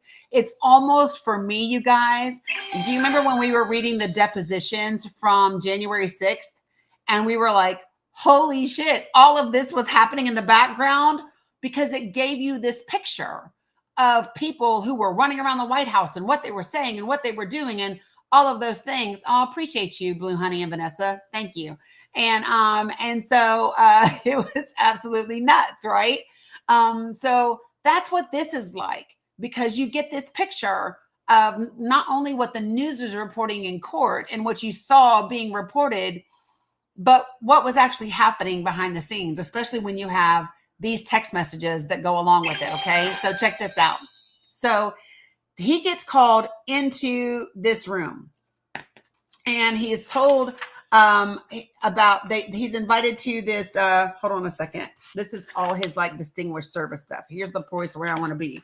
So if you are reading along and you have downloaded this or you've clicked on it in the link tree, I am at page 7 for those of you all who are following along. Appreciate you guys. And here's what it says. So after he got the notice that he was being promoted to acting deputy director of the Office of Immigration Litigation, the same day, there were these news reports that happened that was told that Donald Trump was about to sign a presidential proclamation that would enact the Alien Enemies Act, the AEA. Okay. And so right after that, he gets called into this meeting. Okay. And here are the people that are at the meeting. Appreciate you for reposting. So the people that were in this meeting was Mr. Ravini himself, Raveni, who is our whistleblower. The other people is Deputy Assistant Attorney General of the Office of Immigration Litigation, which is Drew Ensign. That is a name that you want to remember because he is one of the attorneys that ends up in the courtroom over this case. Okay. The Principal Assistant Deputy Attorney General, Emil Bove. You want to know his name because he is the ridiculous individual that right now is going through confirmation hearings from the Senate and House Judiciary Committees in order to become a Fourth Circuit appellate court. No, Emil, Emil, E-M-I-L, Emil Bove. What did I say? Did I say enzyme? Y'all know I'd be tired as hell. Drew Ensign is the first guy. The second guy, yeah, it's Drew Ensign. Drew Ensign, not enzyme, but ensign, E-N sign, E-N-S-I-G-N. Don't be messing with my brain, y'all. And then Emil Bove, okay? Also was Deputy Attorney General James McHenry. No worries, Sparky Plug. Associate Deputy Attorney General Paul Perkins. And so there was Ensign and all of these other folks and Mr. Ruveni's supervisor, August Flinte, and some other oil attorneys, okay? May you talk to me? Sure. Just so everybody knows, thank you, Cam. Just so everybody remembers our guidelines for being in this space, right? We're respectful. We don't use slurs. We don't spam comments, and we don't type in all caps. So, good afternoon, Cobra. What you got? Hi, how are you? I'm well. How are you? I'm good. Thanks for letting me up. Yeah, I guess I just wanted to. I just scrolled through your live and I was interested by the prompts above you. And may I ask where you stand politically? Wait. You were. I'm sorry. Say that part again. Something about the prompts and what? Oh yeah, no. I just said I was. I scrolled through your live and I was interested by the prompts above your head. I just wanted to ask where you stand politically, if that's okay. I'm not sure what you mean by where I stand politically. If you So, mean, am I part of any political party? No, I've never registered as part of a party. No. So like, are you liberal? Are you Republican? Where are you? Well, that's what I just answered for you. I'm not part of a party. Like, so, like, if you say, "Are you Republican?" That means you're part of the Republican Party. Okay, fine. Yeah. No worries. Then are you liberal or conservative? How about that? Is that okay? It depends on the policy initiative that we're discussing. Okay, fine. Who'd you vote for? I vote. You mean in the past presidential election? Correct. Correct. I voted for Kamala Harris. But you said so. But wouldn't you say you were moderate because you said depends on the issue, correct? Or did you just lean a little bit towards more of Kamala Harris's cell and her? Okay, so let me be clear because I'm not really sure what your point is or what you're trying to ask. I voted for Kamala Harris because, in my opinion, she was the better candidate. Okay. Then, can I know if you had anything you liked about Trump that you didn't about Kamala? Because when I asked you, you said you weren't particularly liberal or conservative. That means you were maybe right. But here's the thing: policy doesn't mean that he had a policy that I liked. Right? Do you understand? You're asking me, is there anything that I liked about Trump as a person? Right? No, and I'm not talking about as a person. I'm legitimately talking about policy. Yeah. Right? Sorry, I meant policy. I was trying to know your take on like his policies. So no, I didn't like the policies. I read all of his GOP platform plan, and I didn't like any of them that I saw. I especially, as a veteran, did not like his idea that he wanted to get people out of the military who were quote unquote left wing, because I think that people who serve in the military should not be discriminated against based on their partisanship. Oh, I think I know what you're talking about. Are you referring to like Trump wanting to deplatform like those trends in the military that are not able to meet the quotas? That's not what I said. I didn't say anything about trans people. No. Wait, so here's what I'm telling you is on Donald Trump's GOP platform policy, which if you voted for him, I hope you read. On page 16, he actually says that he wants to get all quote unquote left-wing people out of the military. He doesn't say trans, he says left-wing people out of the military. And I do not believe that people who consider themselves to be Democrats or left-leaning should be put out of the military based on their partisanship. Oh yeah, no, I don't agree with that either. I didn't vote for Trump. I'm just here to get to know you a little bit better. But okay, I guess I got what I needed. Okay. Yeah. Thanks for letting me up. Yeah, you're welcome. Have a great day.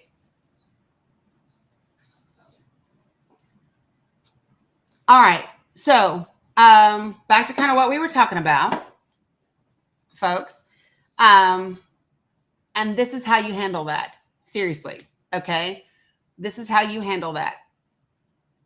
Just so everybody knows. Okay. Oh, Chuck, happy 79th birthday. And thank you for your 30-year service in the military, sir. Yeah, you were respectful. Yeah, that's fine. Here's what I think. I think that you were respectful. I also think that you were disingenuous. And that's okay. Thanks, Albert. I appreciate that. All right. So, all right. So here we go. I want to talk about the things that were happening simultaneously. Okay. So at the time that Kilmar, Abrego, Garcia, and the 22 other Salvadorians are waiting, and the 238 Venezuelans are waiting, the ACLU has filed a court case about 5 of those Venezuelans to prevent their being deported. Okay. And because of that, the DOJ now has to go to court. So let me tell you what has happened. On the 14th, this is a fake account, so you're not going to come up. Oh, sorry, Phantom. I didn't mean to invite you. Okay. So I want to just kind of let you all follow the things. Okay. So listen. So on the 14th, Mr. Raveni is told about his promotion, right? And then, no, they're not. Joshua, facts are important. Let them be your friend. No, they're not. For those of y'all who are wondering what he said auto pen executive orders are nullified. Yeah. Not true. Not a thing. Oh my geez. Oh, peace.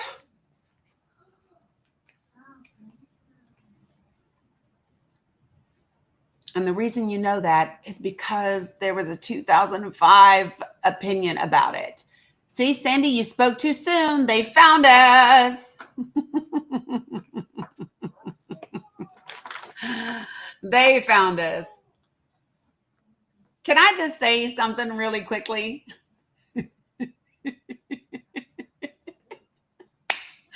Let me tell you what I think is funny. The idea that people are saying auto pen voids executive orders, and y'all really think that Donald Trump has signed 130 some, whatever, man. I just can't. We were doing really well, weren't we? So what you can do is you can go to the, if you go to the Department of Justice in 2005, there was already an opinion given about the use of auto pens. So go look it up. You can absolutely see it. So we're going to go back to the court cases. Okay. What is an auto pen? I'm going to give you the official stuff and just break it down for everybody. Oh my Lord. I know this gets us off track a little bit, folks, but I'm going to just let you go straight there. All right. So the, this particular fact check that I'm looking at is on PBS, which, as everybody knows, is very nonpartisan, very fact-based. And an auto pen is it's a mechanical device, and it uses a robotic arm with a pen attached in order to sign documents, right? So, Trump said on March 13th, quote, everything was signed by auto pen, almost everything. Nobody has ever heard of such a thing, end quote. Let me just tell you all that Thomas Jefferson, J.F. Kennedy, John F. Kennedy, and Barack Obama all used auto pens. This is nothing new. Universal agreement has existed everywhere among legal scholars that the Constitution doesn't require a pardon's direct human signing. Right? So whether it's a bill, whether it's a pardon, presidents can, in fact, use auto pens, and they have. Got it? So I think that everyone needs to know that. It's almost like a DocuSign, except it's a mechanical device that has a pin on it. So it's not like DocuSign in that it just miraculously like is there, but it's literally a mechanical device with a pin on the end. Okay. So pardons are actually not outlined in the Constitution. So if you look at Article 2, Section 2, Clause 1, it says that the president has the power to grant pardons, but makes no mention of signing them or a signature. There's no restriction in the Constitution on the use of an auto pen. So just making that clear for everybody that doesn't know how to fact check things or doesn't want to fact check things on their own. Okay. So moving on. Right. Renee, same for me. So like I have voted Democrat and I have voted Republican in the past. So I have voted both ways, depending upon where I was in life at that point. What were my beliefs and my values at that point? And who, what did I know at that point? And so I have voted based on those things at those point in time. Right. So anyway, so March 14th, Mr. Ravini is known that he's going to be promoted to acting deputy director of the Office of Immigration Litigation. Right. Okay. So let's just invite you up, Joshua, because you got a lot to say. Come on, Joshua, because here's what I'm not going to let you do. I'm not going to let you stay in the comments and be disruptive when I'm giving really important facts and information. All right, Joshua, good afternoon. How are you? I'm fine. How are you? I'm great. Okay, so can you share with me kind of what the point is that you're trying to make? Oh, the auto pen? Or whatever points there are that you're trying to get. Like, what's the purpose? Was it the temporary protective status being removed? I don't know. We're not talking about that, but we can. Venezuelans, Puerto Ricans. Well, Puerto Ricans don't have temporary protected status because they're part of the United States. Right. Right. Well, I'm just thinking of which. Just because they sound alike doesn't mean they're the same thing. That's not what I was thinking at all. Don't assume that that's what I was. Well, I don't know what you were thinking. You said I'll just hop off your live because you just want to be if you would like to do that, but no, I'm not being disrespectful. You said Venezuelans, Puerto Ricans. You said Puerto Ricans, and what I'm saying is that Puerto Ricans are part of the United States. They don't get temporary protected status. Right. Right. Anyways, the temporary protective status is going to be removed because Auto Pen Biden wasn't in office when that auto pen was used. He was clearly on a beach. There's just so much evidence that Biden wasn't even using the auto pen even as well. So do you understand that the president doesn't sign temporary protective status orders? No, it gets created and he signs it off. No, temporary protected status does not get signed. It's an executive order. No, I think what you're referring to are his pardons. But executive order, temporary protected status. Hold on, Joshua. Joshua. That's not what I was saying. Okay, but listen, what you're saying. Nothing to do with the temporary protective status. Temporary protected status is not to do with executive orders. It is not an executive order, nor is it signed by the president. I know it's not a pardon. What I'm referring to is that Joe Biden used an auto pen for the pardons. He used an auto pen for half of his administration. Is what it's coming down to. So we're going to be really factual, okay? So here's what we know. We know that President Joe Biden used the auto pen for the pardons. We also know that presidents don't sign temporary protective status orders, and they are not executive orders either. Oh, we know a lot more than that. Okay, well, those are the things that you said, and the things that you said aren't accurate. So I'm asking you one more time, kind of what is the point that you're trying to make?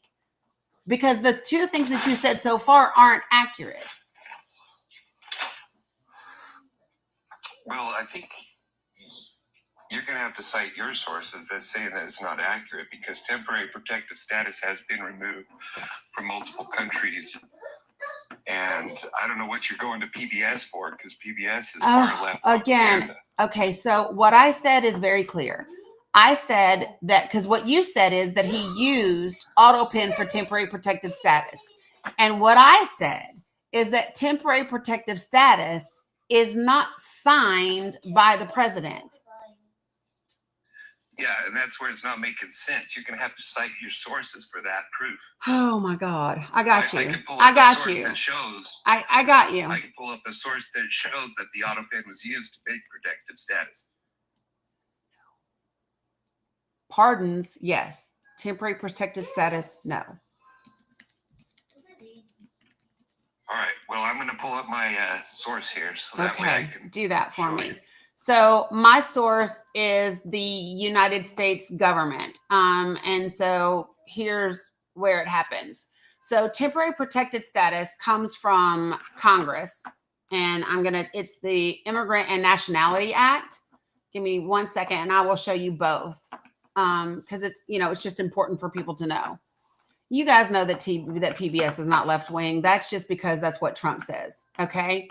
So the authority for temporary protected status comes from. Do me a favor, please, Joshua. Please don't talk over me. Please don't talk over me. Thank you. I was in the middle of saying something. I was in the middle of saying something. Don't do that. I was talking to someone in the chat. Please don't talk over me. It's rude. So I am going to show you both of these two things. Okay. So I will show you first. Let me show it because I have more screens up. And you guys, listen, I am perfectly aware of what's transpiring here. What's important, though, is there are people on other platforms and 300 people in here that could benefit from accurate information. So we're going to make sure that people have that. All right. So give me 1 second, folks. What?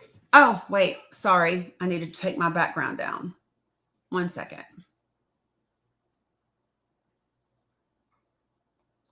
All right. So this is, as you can see, the government website of U.S. Citizenship and Immigration Services. You can see that this is their government website. That's where I'm at. This is what governs temporary protected status. And this is what it is. This is how it is granted. And you will find nowhere that it requires the president to sign. What part? Read that top part where it says is no longer valid as of February 5th, 2025. Okay, you're missing the point, Joshua. Listen to me. Listen to me. I'm missing a point if it says it's no longer valid. Well, for fuck's sake, hush and listen. Good God. Listen, folks. What you said was that the president signs for temporary protected status. He does not. He does not sign for temporary protected status at all, ever. Now, what can happen? What can happen? Oh my God. What can happen? Don't make me boot you because I don't want to do that. You either let me finish, and then I will let you talk. You either let me finish, or this is what's going to happen. I'm just telling you. This is what's going to happen. Okay? So we're going to be very clear. We are going to be very clear about what happens in this room. You will never, ever overtalk me. So just for folks to know, here's what happens is that a president can attempt to remove temporary protected status. And when a president attempts to remove protected status, it can then go to court. And when it goes to court, a federal judge can determine whether or not that temporary protected status can remain. So, for example, in the case of Haitians, what happened there when Donald Trump tried to remove the protected status of Haitians, the federal judge said, absolutely, you may not do that such thing. And their temporary protected status was put back in place until next year. The temporary protected status for Venezuelans was allowed to be removed. So it depends on the protective status and what a judge determines. The president does not, at any point in time, actually sign to grant protective status. The president can move to remove protected status, and then that can be challenged in court. So that is the accuracy of how it works. Now you may speak. Yeah, go read the alert on the top because it's saying. I just told them what the alert said in reference to Venezuelans. Don't interrupt me. Don't interrupt me. You told me not to interrupt.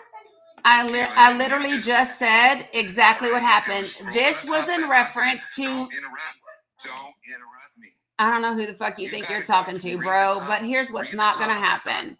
So let me ask a question, people. Did I just say that temporary protected status for Venezuelans was allowed by the court to be removed? Did I say that or no? Did I say that? Did I say that temporary protected status for Venezuelans was allowed to be removed by the court? I did. And that's what the top of this screen shows. And then I also said that the temporary protected status for Haitians was not allowed to be removed, and it was reinstated until 2029. That's what I said. Thank you very much. I know what I said. And here's the thing. I don't bother to listen to someone who doesn't know that Puerto Ricans are part of the United States of America. I can't do it. Like, you thought that you were going to make some point. You have no idea when an auto pen is or isn't used. You have no idea when a president does and doesn't sign for something. The fact that you think the president has to sign for every temporary protected status order shows me that you don't have enough information. You have some talking points. Fascism isn't cool. Please define it for me, because it is apparent you have no fucking idea what fascism is. I can't.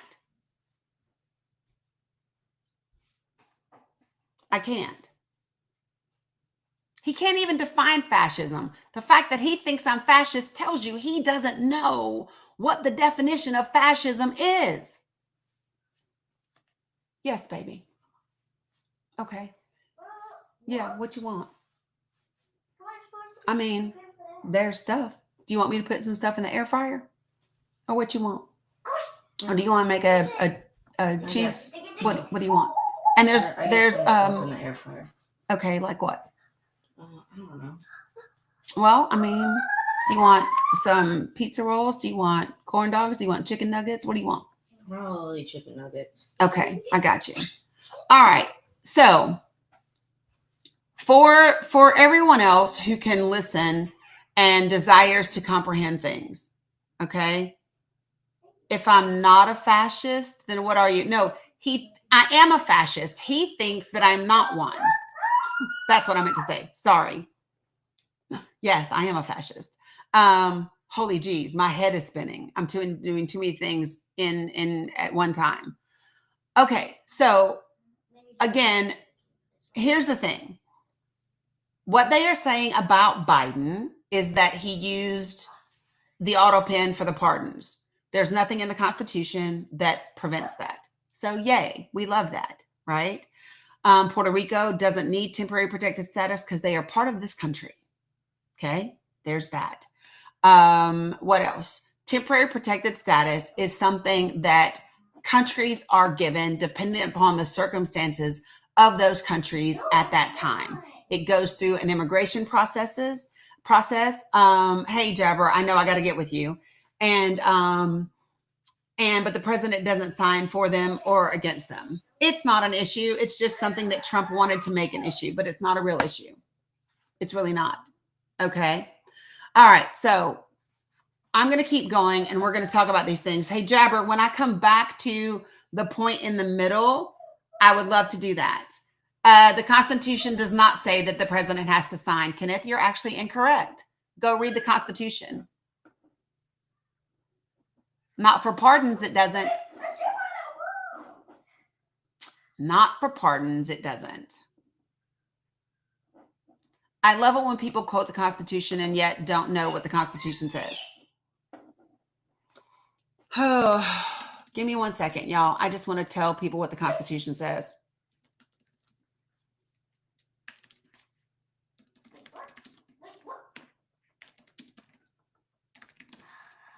All right, so here we go.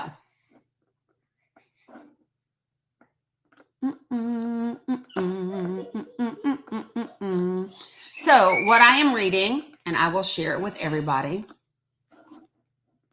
because again, I like for people to see what we're talking about. Don't drop it. Sweet baby Jesus. And after this, we're no longer talking about presidents and auto pins or anything else, because we have some points to discuss and we're going to stay on those. All right. So, so this is the scope of the pardon power. So give me a second.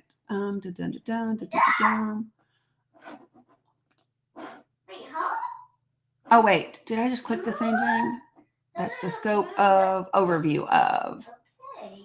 That makes no sense. Huh? Okay. Mute. I don't want the scope. I want the actual process. Boy. So right here, I'm sorry. I don't know why I missed this. Okay, so it's right here, this part. So the president shall be commander-in-chief of the Army and Navy of the United States and of the militia of the several states when called into the actual service of the United States. He may require the opinion in writing of the principal officer in each of the executive departments upon any subject relating to the duties of their respective offices, and he shall have power to grant reprieves and pardons for offenses against the United States, except in cases of impeachment. It does not say that he has to do anything else.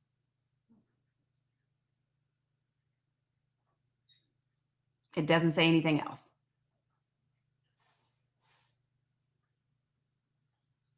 Just so we're clear. Whew.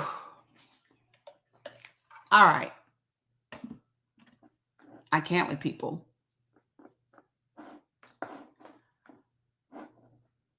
Boom, boom, boom, boom, boom, boom, boom, boom, boom. The president can pardon federal crimes. Governor is state crimes. So that's going to be the difference.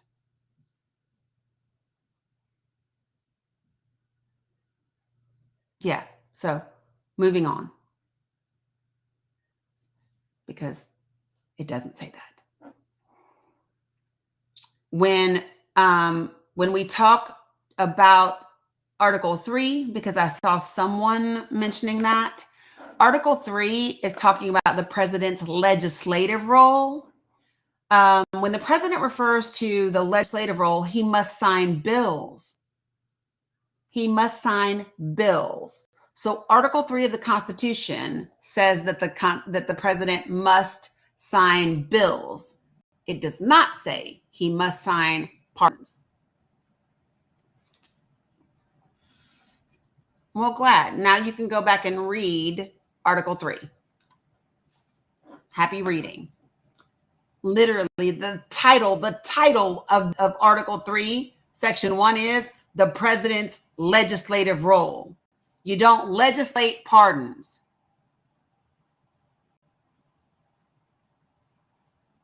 Geez, oh, Pete. So I'm going to say it one more time. The president has the power to grant pardons. It does not say that he must sign them in order to grant them.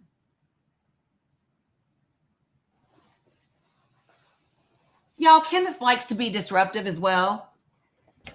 Kenneth likes to be disruptive, especially with me, because a light-skinned girl broke his heart.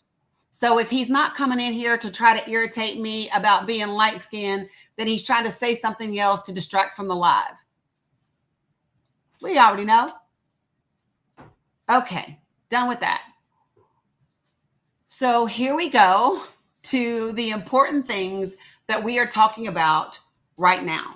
And mods, you can have a field day with any of those folks that you would like.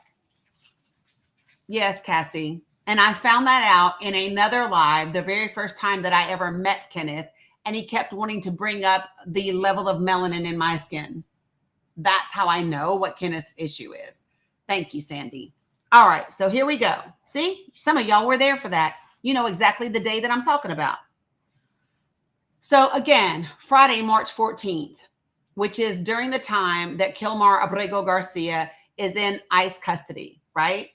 And he is being taken between Maryland and Louisiana and Texas. And at the same time, the DOJ attorney, Mr. Raveni, has been promoted. I got you, Dominic. I got you. So while this is happening, I'm going to end up having to, because I don't have the ability to get up and cook things right now. So I am going to have to just bring something this way, which sucks. Sucks. Give me 1 second, folks. I need to feed the babies. Appreciate you, Sparks. Yeah, Candy Kiss. And I really don't want to, but it's very hard to find time to do everything that I need to do.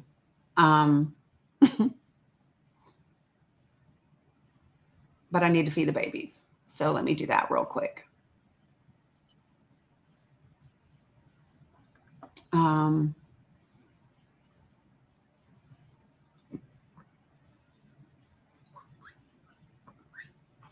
Okay, so this is all I'm going to do.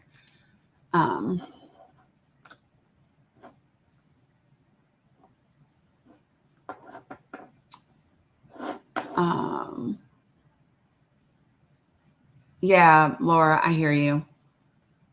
Y'all, I hate doing this sometimes because I'm like, shit. But tonight I'm cooking home cooked, so I'll make myself feel better. I'm literally going to make myself feel better right now because I'm cooking dinner tonight. So I'm going to make myself feel better. Fuck.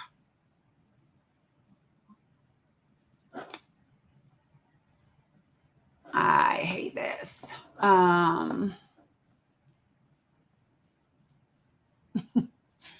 Appreciate you, Carla. What's for dinner? Okay, so don't judge me when I say this. If my mama is in the chat over here on Facebook, she'll know. Yeah, you heard Dominic say chicken nuggets, right? And I'm one of those weird people that when I think about chicken nuggets, I think about like the healthiest version of that. And even though I hate their political stances, right? I don't know Brad Short why he's making such a big deal about it, but it's typically gonna be, I wish, CJ. Yeah, it's chick. You got it, Blue Honey Pot. And so like that's gonna be the deal for them. Dom, hey, Belle, if I do Chick-fil-A for you, do you want mac and cheese or do you want fries, love? Mac and cheese? Of course she does. Of course she does, because that's what she loves. Okay, so Let me make this happen for the kiddos. So that for her. Am I going to do that? Sure. I guess.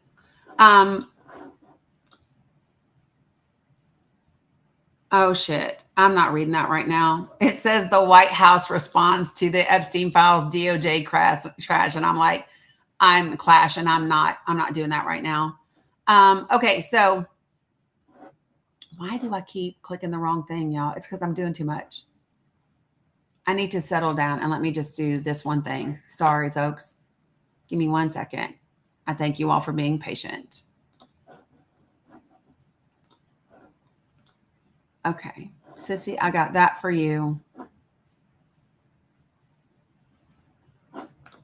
This is hers. She'll want those.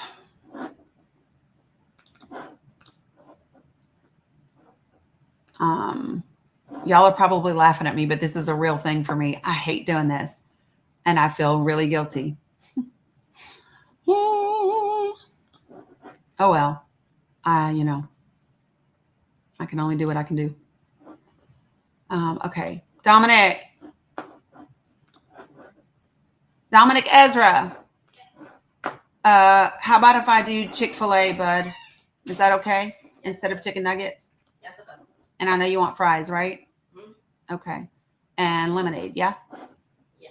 Okay. I got you. Lemonade.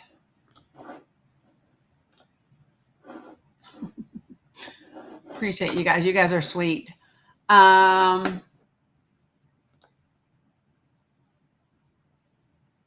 boom, boom, boom, boom. Oh my God. I was going to order Chick-fil-A the other day, y'all. And here's what's so bad is all of the items were still in my cart. I'm so glad I looked because holy shit. Why did it say $111 worth of Chick-fil-A? Absolutely not. I'm so glad I looked because what? Not just no, but hell no. Can you imagine?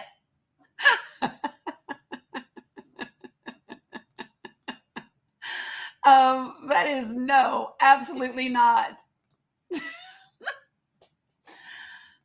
I'm over here just clicking delete because, okay, so that's Bella. That's Dominic. That's Tip.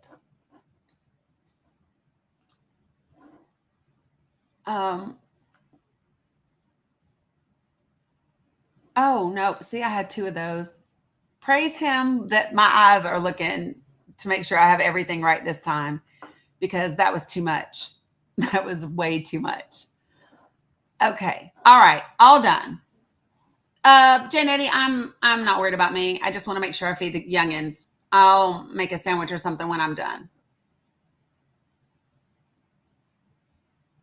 Okay. Boom. You guys are good. All right, loves. So let's get to it. All right. So, yeah, I know. Tara Love, I mentioned that. You want both, please, Brad. Thanks, Ethan. Okay. So, yeah, I mentioned his thing about Rosie earlier. No, I'll eat later.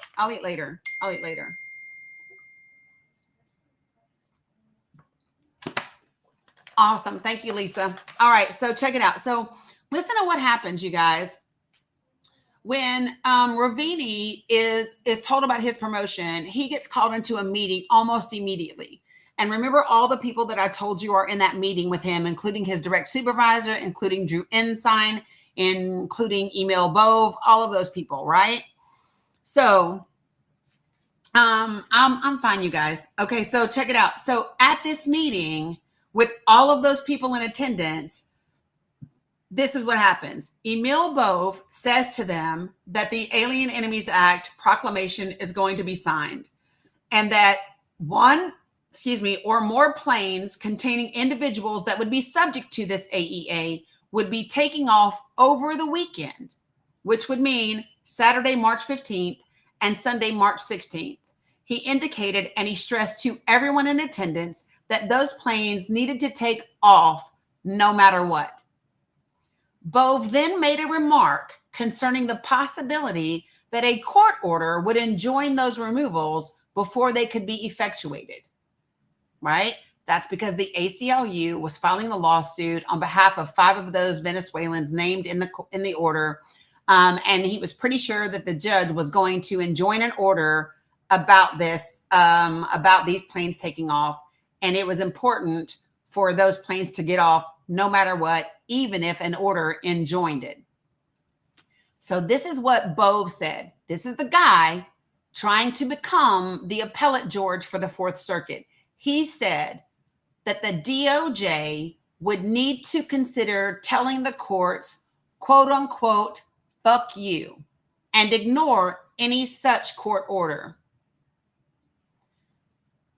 I need to pause for a second and remind you of his position. He is the principal assistant deputy attorney general.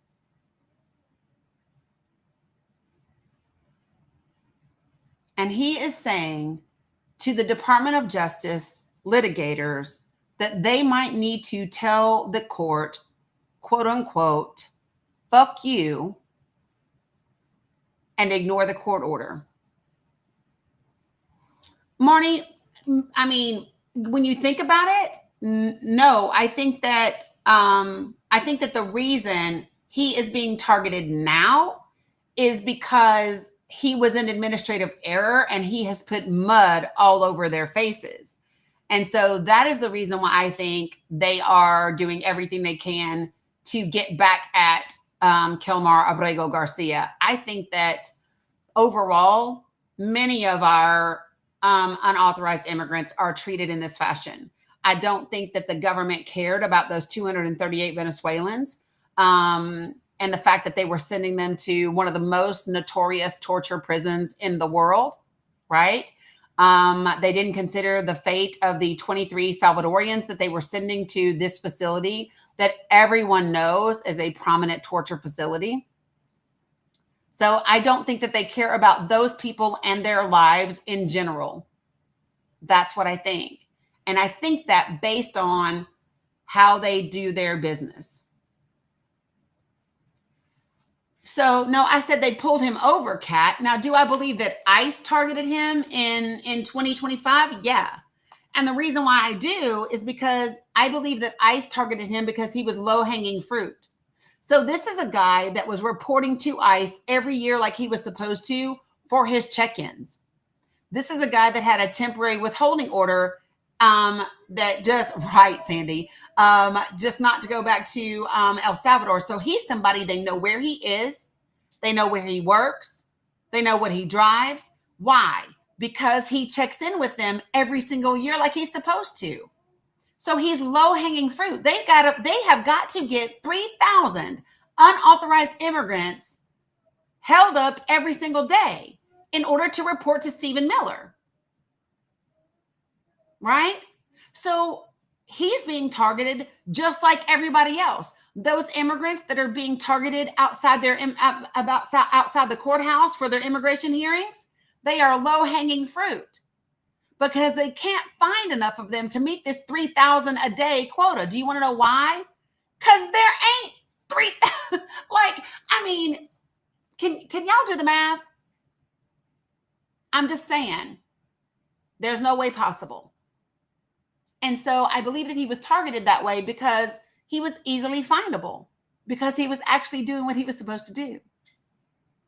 So in that meeting, Emil Bove, the principal assistant deputy attorney general, is telling Department of Justice litigators. It's in an article that I read, or one of the court documents. I'll have to give it to you at another time, Laura. But so listen, so this is what transpired. So Kilmar Abrego Garcia on the 14th is somewhere in between Maryland Detention Center, Louisiana, and Texas. And Mr. Raveni is being told these planes are going to take off no matter what, and the DOJ might have to tell the court, fuck you, and ignore their court orders. These two men are having these experiences parallel at the same time, okay? So then you have to go over to Mr. Raveni is like, everybody kind of froze and they look stunned and they look like, what is he talking about? But he was like, there's no way that we're going to do that, right? There's no way. Y'all, listen, that's why they're trying to remove temporary protected status in order to get enough people to deport. That's what they would have to do, right? Well, let me tell you what he said. He left the meeting with the understanding that DOJ would tell the Department of Homeland Security to follow all court orders because, to Mr. Raveni's knowledge, no one in DOJ leadership in any administration had ever suggested the Department of Justice could blatantly ignore court orders, especially with a quote unquote, fuck you, right? So he was in disbelief because, on the contrary, DOJ consistently advises its clients of their obligation to absolutely follow court orders. So fast forward to the court case. Oh my God. So at 1:12 a.m. on Saturday, March 15th. So Friday afternoon on the 14th, he attends this, on Friday the 14th, he attends this meeting where he gets told by Emil Bove, these planes got to take off no matter what. DOJ might have to tell federal court, fuck you, and not listen to their orders, right? And then later that night at 1:12 in the morning, the ACLU files their lawsuit prior to the publication of the Alien Enemies Act, okay? So here's what happens. They moved for a temporary restraining order to prevent their removal. So when Mr. Raveni woke up that morning, he reviewed the plaintiff's motion and learned that the removals were allegedly to prisons in El Salvador, known for their torture and human rights abuse. Now, I want you to stop and consider something, and we didn't talk about this yesterday. Mr. Raveni is learning not from the Department of Homeland Security, but from the ACLU, where they are taking these people to. So when Emil Bove tells them these planes have got to take off, he doesn't tell them where they're going. He doesn't tell them they are taking them to El Salvador to CCOT. He learns that when he's reading the court documents from the ACLU.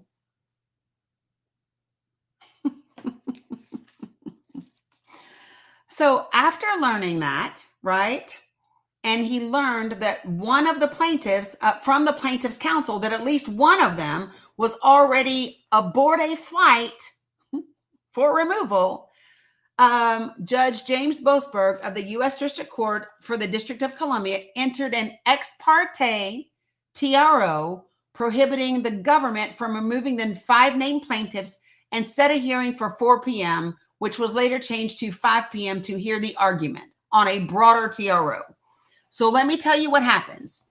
So that means that morning, the judge learned from the ACLU that one of their plaintiffs, because they named 5 in this lawsuit, one of them was on a plane and was about to be removed. So Judge Boasberg says, listen, I'm issuing an ex parte temporary restraining order for those 5 people right now. And then we're going to have a hearing for 4 p.m. later today to discuss a broader TRO for potential other people that could be impacted by the Alien Enemies Act. Got it? So you get to 4 o'clock and they move it to 5 o'clock so that everybody could attend. So the 15th, Abrego Garcia is being rounded up and told he's going to get on a plane and go to El Salvador to CCOT. Got it? So on the 15th, while Mr. Ravini is watching these court proceedings go down, Killamar Abrego Garcia is being loaded up onto a plane to get deported. So at this hearing, Judge Boasberg asked several things. Because of what the ACLU told him, he said the plaintiffs expected planes to be departing within the last couple of hours. And he asked Drew Ensign, the same Drew Ensign that was in that meeting with Emil Bove, he asked them, quote, if any of the named plaintiffs are in fact on any plane that has departed. Mr. Ensign assured the court that none of the named plaintiffs would be removed during the pendency of the TRO. Listen to this. When Judge Boasberg asked if that meant the plaintiffs, quote, are either not on the planes or that they will be removed from the planes and will be brought back once the planes land in El Salvador, Mr. Ensign told the court, quote, I don't know the status of the planes. If there are removal flights, the 5 would have not been on them, end quote.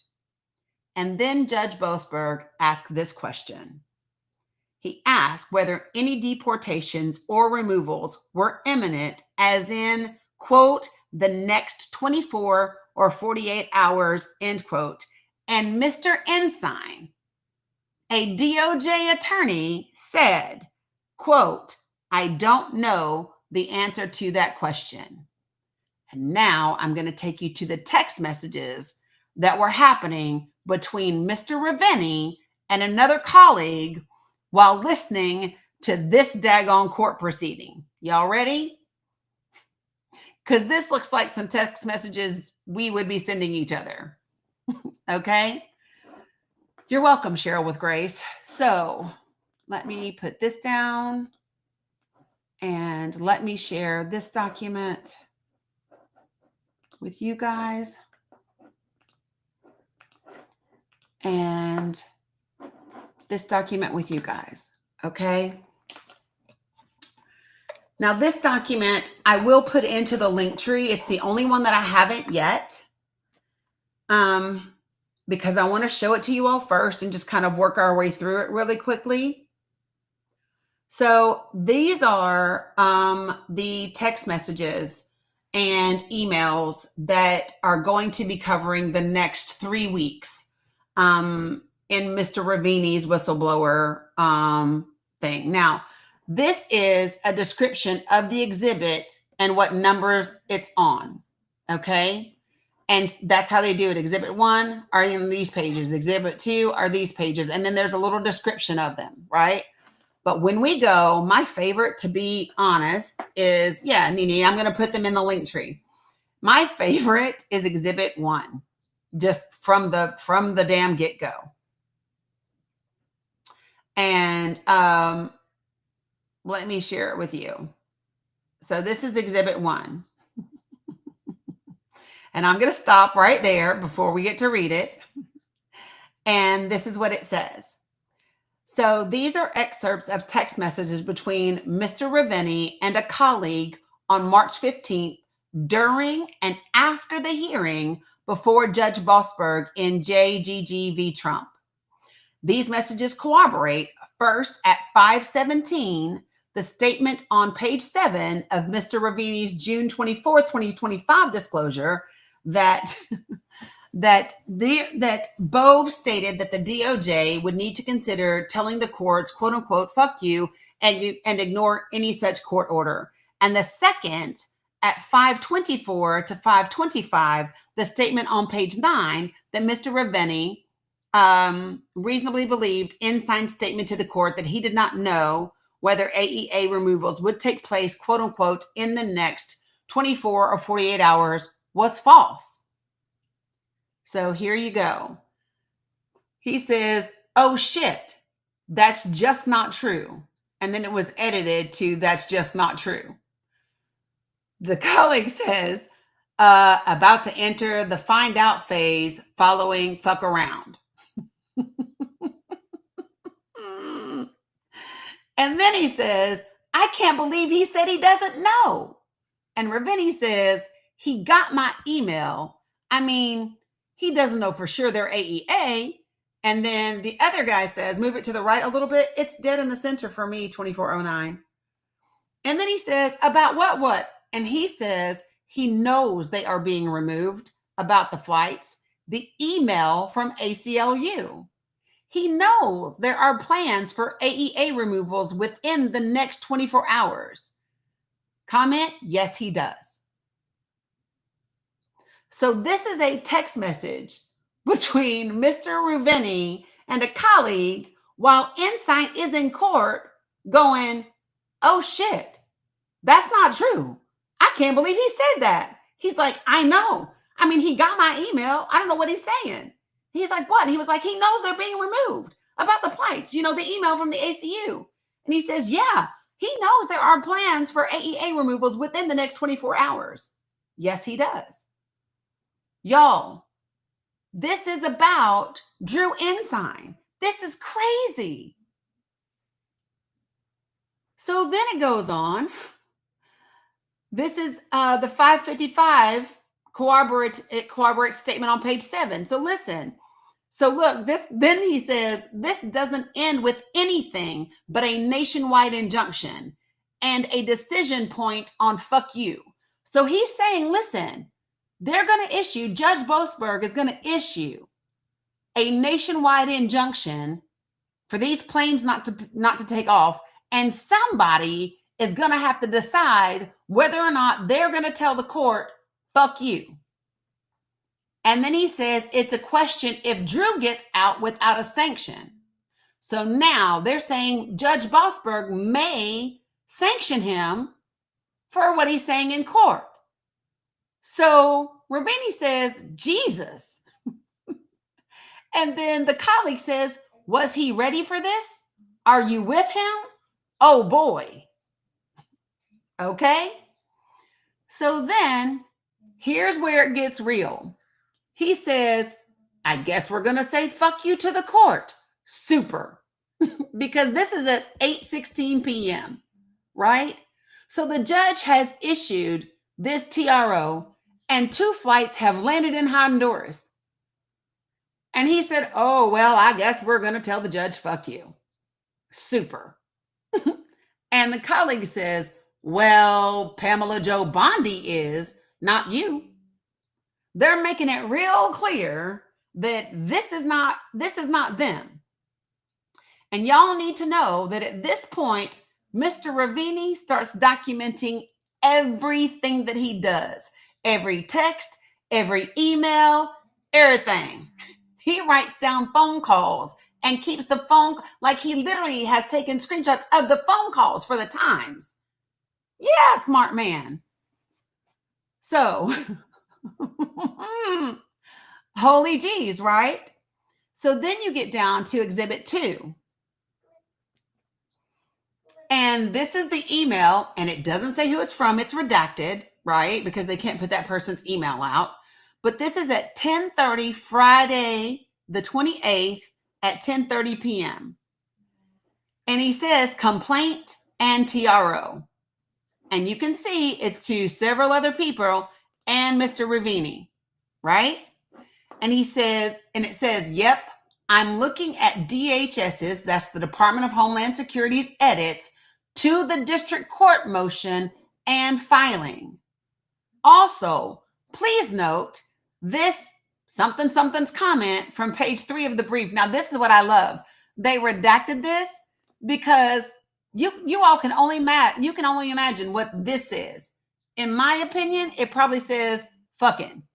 Because he said, or idiot or something, because it says, also, please note this, somebody's comment from page 3 of the brief, right?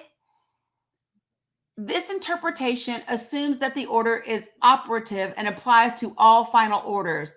that is not consistent with the advice we received from DOJ, which is not to apply the order outside of the named plaintiffs. And they said, are they joking? Because that is literally the opposite of what we said earlier today. So check it out. The DOJ is having a fit because there's a court motion for district court. And the Department of Homeland Security is saying in their court motion that the DOJ told them that the TRO didn't apply to everybody, that it was only those 5 plaintiffs. And they're like, hell nah, that's not what we told them. Matter of fact, we told them the exact opposite. Can you believe this shit? That's my translation of the email. Okay, that's the Dani-fied version.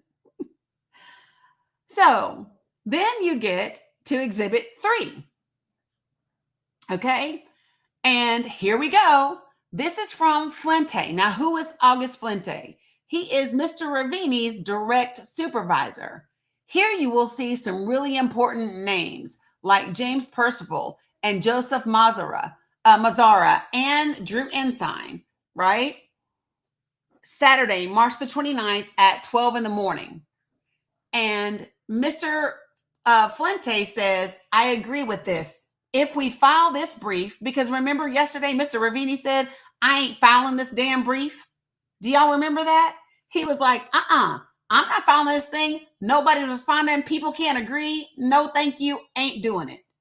And so his supervisor says, I agree with this. If we file this brief, the United States interpretation of the injunction is that it is universal in scope. If a decision is being considered to take a different interpretation of this order, we shouldn't file this brief. And we would need to withdraw the brief if it has been filed. So Mr. Ravini wrote back and said, hi, everyone.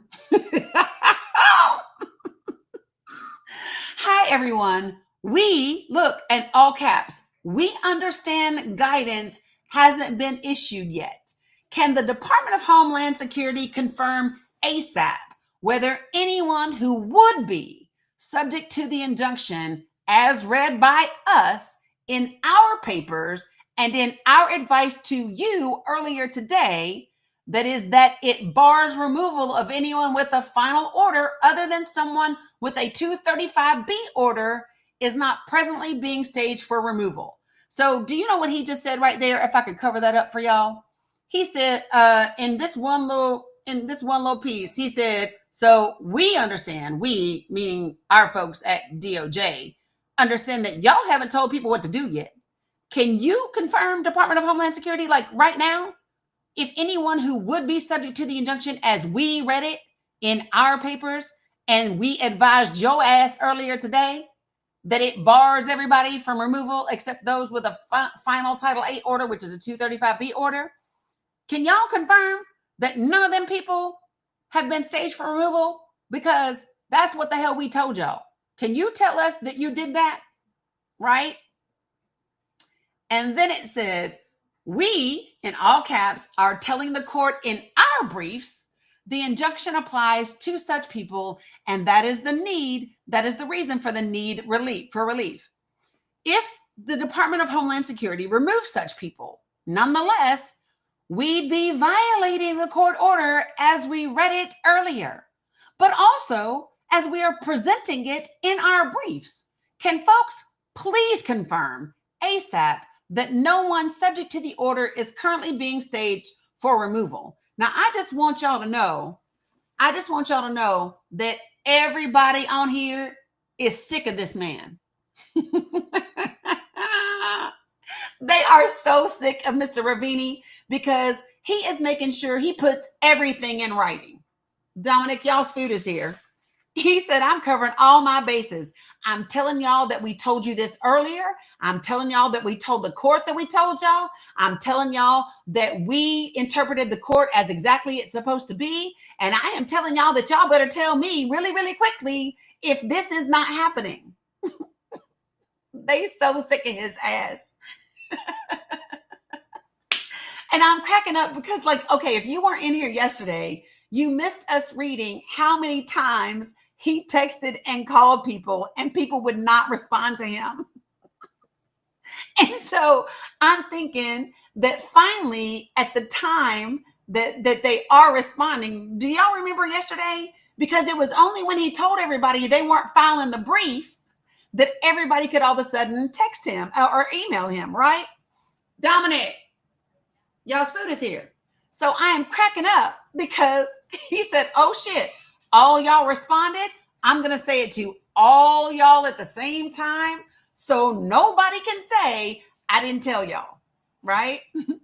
So here's another email. Now I want y'all to see, this was March 28th at 11:28 when he replied.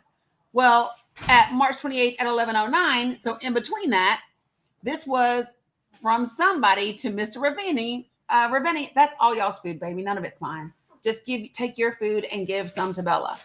And see all these people on it. So once again, you see James Percival, you see Joseph Mazzara, you see August Flente, you see Drew Ensign, you see all these people. And look, you see ICE people listed here. You see DOJ people listed here. You see Department of Homeland Security people listed here. They was all copied on these, right? So Exhibit 4. You got to love it. So at 1:20 in the morning, because we done passed the 28th, it's now at 1:20 in the morning, Percival James wrote, thanks for the phone call, Ares. I think we have a path forward. Have a good night, everyone. Right? Mr. Ravini had sent this at 11:24 a.m. Y'all see all these people his ass copied? Y'all see everybody? He said, okay, we can't file the briefs then. We'll hold on that until we have some clarity on this. The briefs explicitly say, we view the injunction as barring all removals. If planes are taking off or will take off with people covered by the injunction, as these briefs say, we cannot file the briefs as written. If our view is that the order applies only to the named plaintiffs, there is no emergency that justifies these filings. This is when the White House was telling him to file this brief. Do y'all remember that? And he says, there ain't no urgency. Like if nobody is on it, listen to what he says. He said, if we really believe, that's Bella's. He said, if we really believe that the order only applies to them 5 people, there's no emergency for me to have to do this in the middle of the damn night, right? But it's urgent because they know that he does. What? Does she want fries? No, she might eat a couple of them, baby. If you gave her a few of them. Okay, that's sweet of you to give her some of your fries. I thought that's what you. No, but do you still have enough fries for you? Yeah. Okay. I don't really eat that much fries. Yeah, I know you don't normally. So yeah, she always says she wants mac and cheese, and then she always asks for a few fries. So thank you. So here we go. Bella, Dominic got you all your food. What do you say? She said thanks. Oh, good. Thank you for saying thanks, sis. All right. So he goes, but listen to what he says. He says the Solicitor General signed off on the former approach. But if we can't get confirmation that is how everyone reads the order, then we can't file this as drafted. So I'm standing by for guidance in the meantime, right? And that's when Flinte says, okay, I think we have a path forward, right? But follow me. Go down here and you see James Percival, which is at the Department of Homeland Security, said, ask your leadership. Holy crap, guys. Well, let me go back because I'm reading them in reverse order now. Okay, so this is this one that is up there. Oh my God. Because here's the thing. So Mr. Ravini is saying to Percival, he's saying, I don't understand. DHS is saying something different. And so James Percival says, you need to figure out what DOJ's position is, and you need to get back to us. The Department of Homeland Security has one position from the top of the agency to the bottom. The DOJ needs to do the same. So let me tell you what this is, y'all. This is James Percival telling you beyond a shadow of a doubt that everyone in the Department of Homeland Security, from the top to the bottom, was on board with telling the court, fuck you. And the DOJ need to figure it out because the top of the DOJ was on board, but the bottom of the DOJ wasn't on board. And they need to figure out their shit and leave them out. Ravenny said, well, what is that position? I love this dude. He literally said, what is that position? See? He said, what is the position that y'all have? Percival said, ask your leadership. Holy crap, guys. Because he was like, I'm not trying to put this shit in writing. And Ravenny said, well, we ain't following the briefs then. We're not doing that.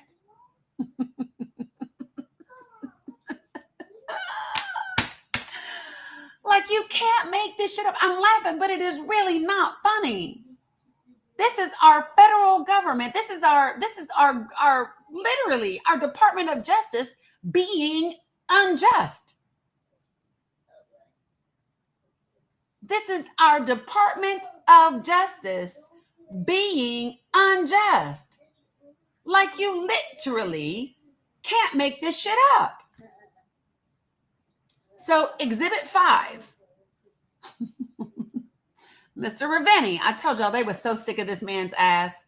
They so sick of him. He said, look, no one is responding. Leave it in and file. Now, let me tell you what he's talking about here. There's this crazy, look, he said, okay, did you see the White House's comment? White House comment. Not sure I understand the final point in the footnote about this making the scope of the order ambiguous. Consider clarifying, right? So let me tell y'all what this is. So somebody got really squirrely and wanted to add a footnote to this file, to this brief, right? And Mr. Ravenny was like, this damn footnote don't make no sense. Oh, wait, before we get down here. He said, he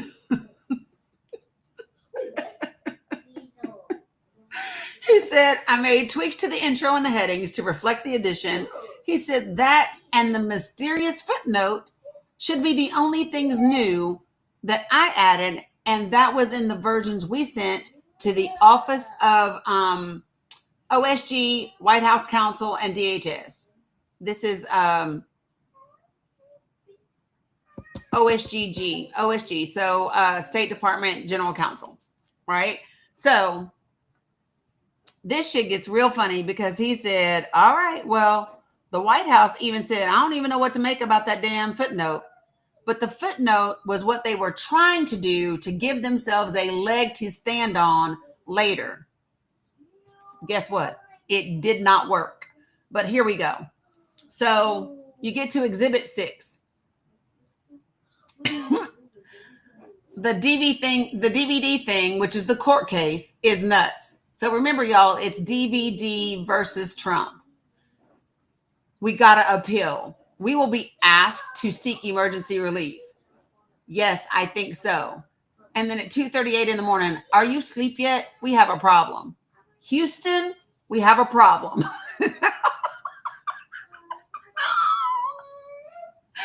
Houston, we have a problem. At 8:37 in the morning, he said, sorry, because he fell the fuck asleep. And he said, well, it's been quote unquote resolved for now. And he says, I literally crashed like 5 minutes before the shit hit the fan. Thank you for talking to the leadership, folks. Henry is a good guy. I do not think he was talking down to you. He says, you're probably right. It was just jarring at 2 a.m. Tell your buddies at DHS to follow court orders and no worries. That's the job. Better me than the team dealing with that. At what point do we need to press DHS leadership about the guidance again? He said, this is DOJ. We gave our guidance. Seems like it's a DHS issue. He said, no, I think it's a little more complicated than that. He said, listen, we gave our guidance. I think the Department of Homeland Security is the problem. He said, you've been asleep for 5 hours. I don't think you are aware of what is really going down. He said, I think it's a little more complicated than that, right? DOJ's leadership gave them guidance to not issue guidance. They also agreed with me on the phone at 2 a.m. that we withdraw the brief if they are removing people. This boy said, well, great. I'm about to get in the car to drive from 4 hours. He said, you mean our leadership told them not to issue guidance after we told them to issue guidance? Great. I guess I'm driving in.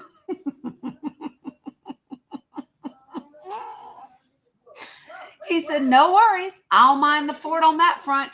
I'll behave. Now, you know he's not behaving. Mr. Ravenni ain't behaved all damn night. So this is on the 29th at 1:56 p.m. And he says, I think we have a path if there is some unexpected guidance. We could submit a supplemental saying we are interpreting it more narrowly, but stay is still critical given contempt risk. 1 paragraph. He said, listen, we need to write this thing, a supplemental brief that's 1 paragraph long, and say that we interpret it more narrowly, but that we need an emergency stay because if not, our ass is going to be in contempt. That's literally what he's saying.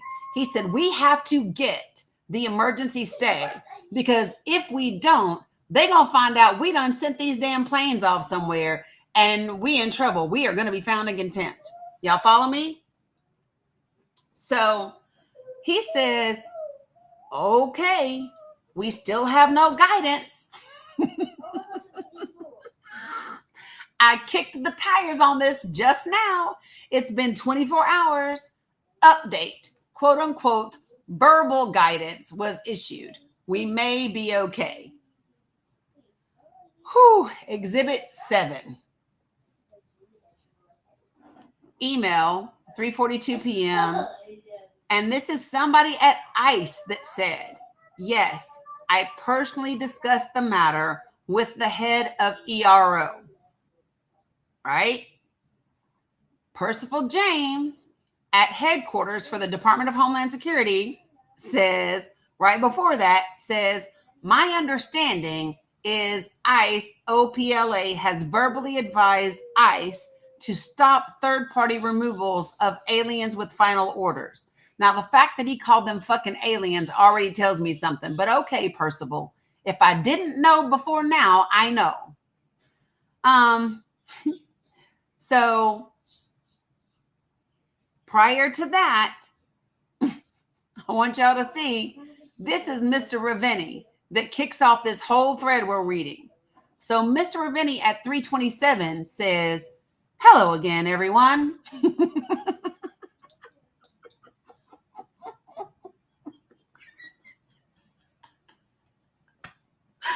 I can just hear this man. Because you know, he knows they are so sick of him. He said, hello again, everyone.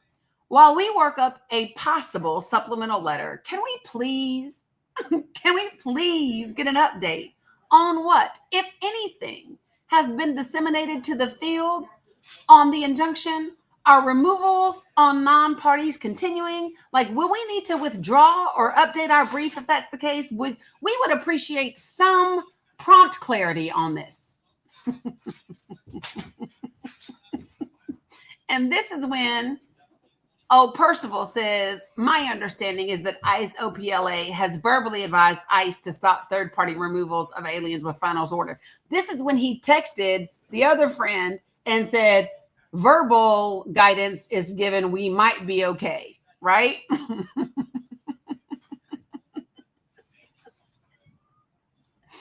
Exhibit 8. Oh my gosh. I wish Mr. Ravini like handled civil cases because I'd keep that joker on damn retainer. I might even open an OnlyFans just to be able to afford his retainer. So here we go. The from and to is blacked out, but Ravini is copied on it, right? and it says, and oh wait, let me go back down here. Jesus, to where it's starting. So from somebody at immigrationlitigation.org. They sent it to somebody at the DOJ,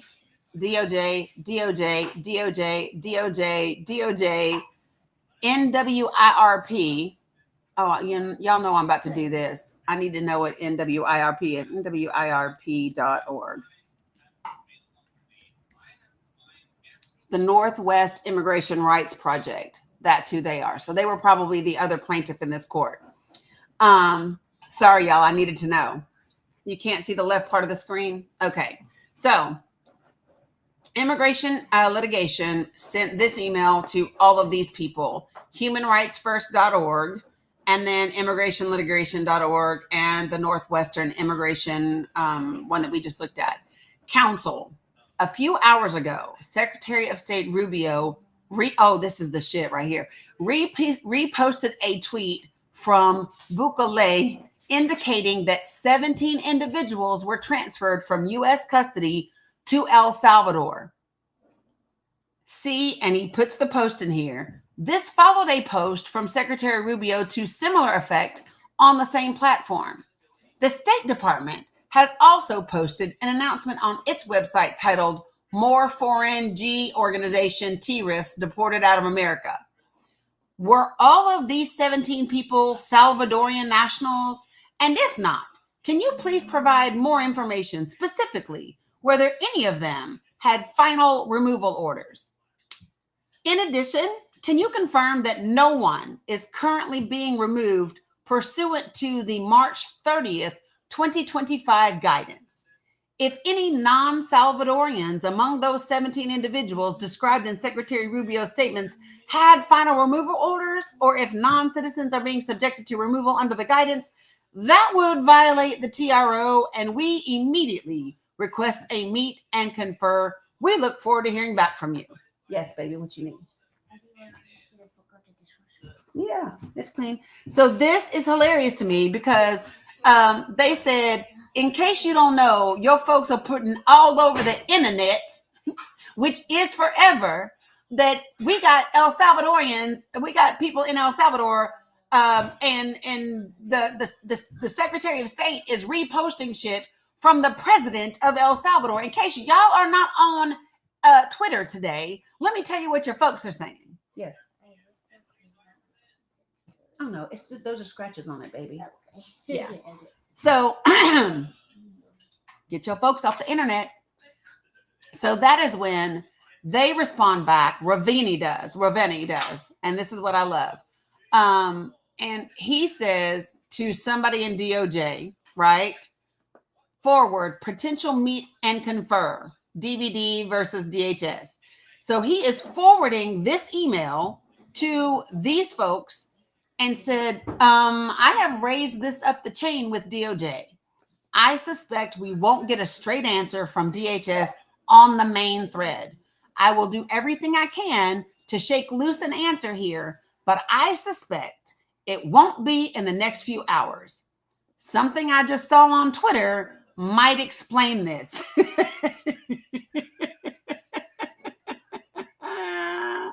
What?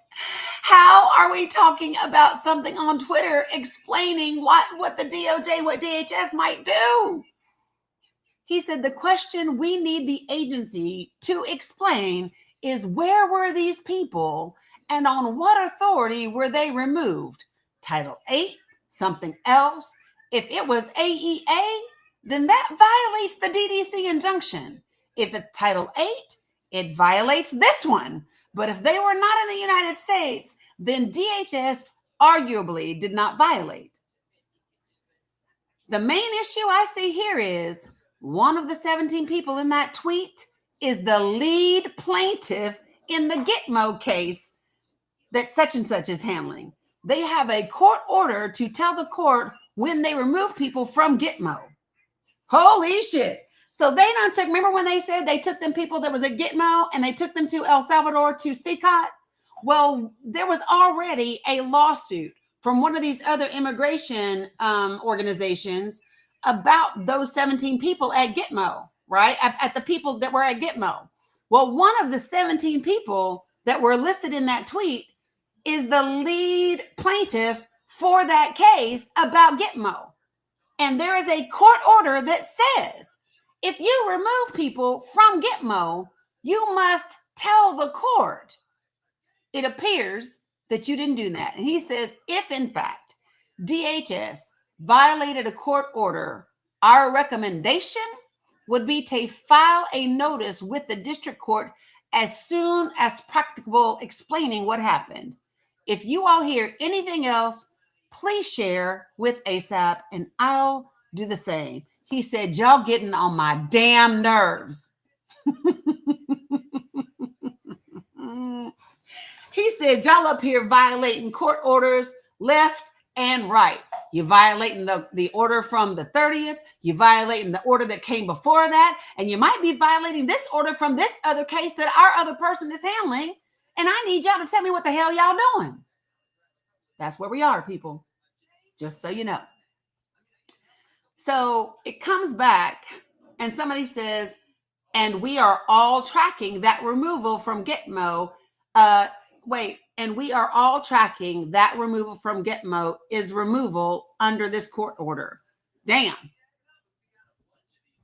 Damn. He said, we're all tracking that removal from Gitmo is a removal under this court order. So that's what they're saying. He's saying, I want to make sure that y'all are clarified. Y'all get this, right? That all of you understand that removal from Gitmo is still a removal under this court order. Don't be thinking just because they went in the United States that it doesn't count as a removal. It does. That's what he said. He said, listen, I just want to make sure y'all understand this shit right here. So now we are at exhibit 9.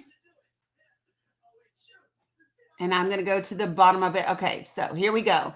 Y'all, and you know when they take the time to highlight it, right, Cam? Just so we are super clear. So this is again from the Department of Justice, right? And he has forwarded the body of this email. Do y'all see that? He said, folks, please see the plaintiff's email below. So rather than just forward it, he has literally copied and pasted the body of their email in this email and said, highlighting this part right here. Y'all get that this right here is violating another damn court order. That's what he said. That's what he's trying to make sure that people understand. Okay. And then this comes from Joseph Mazzara, also at headquarters for DHS. He said, these are not questions for the Department of Homeland Security. The Department of Homeland Security had nothing to do with this operation as far as I'm aware. DOD is not a party to this suit, nor is state, I believe. And so these questions need to go to them. So he said, listen, we're not on that lawsuit. So we ain't got nothing to do with it. Yes, and all these people CC'd. So they CC'd James Percival. They CC'd Raveni. They CC'd his supervisor, which is Flinte. They CC'd Drew Ensign. They CC'd somebody at ICE. Somebody at ICE at DHS. You see ICE, DHS, right? DHS, DOJ. Headquarters at DHS. ICE at DHS. Anybody else I missed? Yeah, no. He said we getting everybody. And then Mazzara comes back and he says, well, and for the record, do not make any representations to the court regarding DHS on the matter of this reported flight. He said, don't be putting DHS in this because we got our shit together. Mr. Raveni says, these folks were in DHS custody at Gitmo, were they not? He said, don't you be, no, sir, we're not doing that today. I wish he would write like, yes, DHS is trying to get out of the situation. He says, and for that record, don't even make any representations about DHS on the matter, right? Raveni says, and I'm going to give y'all the Dani version. These folks was in y'all's custody at Gitmo, weren't they? And they were removed from ICE custody in Texas to Gitmo, were they not? Like, we will certainly confer with our DOD colleagues who have initially referred us back to you to start with. Because they told us, we got to get with you about the points I already mentioned. But, parts of this appear to be in your wheelhouse. So if a phone call rather than an email with the right group can help clarify, I am happy to jump on a call. He said, listen, let's just get it together. Let's just get it together. Look, if y'all want everybody to get on a phone call so we can clear this up with all y'all on it, let's go. I'm happy to get on a call. Let's get on it right now.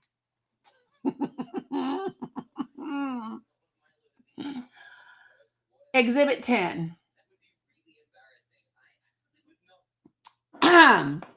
From somebody at DOJ, right? Draft filings for tonight in the DVD case. We are out of time to know the answer to this.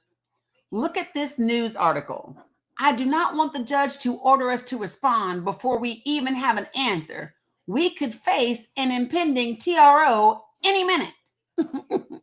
And Raveni said, neither DHS nor DOJ leadership is willing to answer any of these questions right now. I'm getting nowhere with anyone. Leadership appears committed on not answering anything until they are ordered to do so. We will certainly be ordered to do so. The other attorney has a filing tonight in Gitmo where we have to give notice about some of these people being removed. That will trigger things moving in the Boston case. So y'all realize there are more cases. It ain't just Kilmar Abrego Garcia's case. It's the Venezuelans case. It's the Boston case. It's the Gitmo case. And all of them are intertwined because DOJ leadership and the entire Department of Homeland Security is up to no damn good, but they didn't bother to rope in the people actually handling the case, which would be Mr. Raveni. And this joker said, y'all not about to make me no damn scapegoat. Y'all are not about to say that I was freshly promoted and didn't know what I was doing. I'm putting everything in writing. Everything. He says, I have managed to gather some facts on my end. Are you around at 4 p.m. to talk? Somebody at DOJ wrote, so we have no top cover? Such and such and such and such, but I can call you if that 4 at 4 if that works. Somebody at DOJ says to Raveni, someone other than this team, typo, will have to go answer questions. I'm not protecting DHS if the FO and DHS don't care about us. Let them explain this to the court. Well, damn. Raveni says, something as all requested. Give me a call at some point this afternoon. Can also talk tomorrow first thing. Right? And then DOJ responds back to Mr. Raveni saying, okay, because we need to get back to the plaintiffs. Raveni said, we aren't going to have anything to say to them. The best we can say right now is to acknowledge their message and say, we ain't got no information that we can share on this at this time. He said, what you want me to do?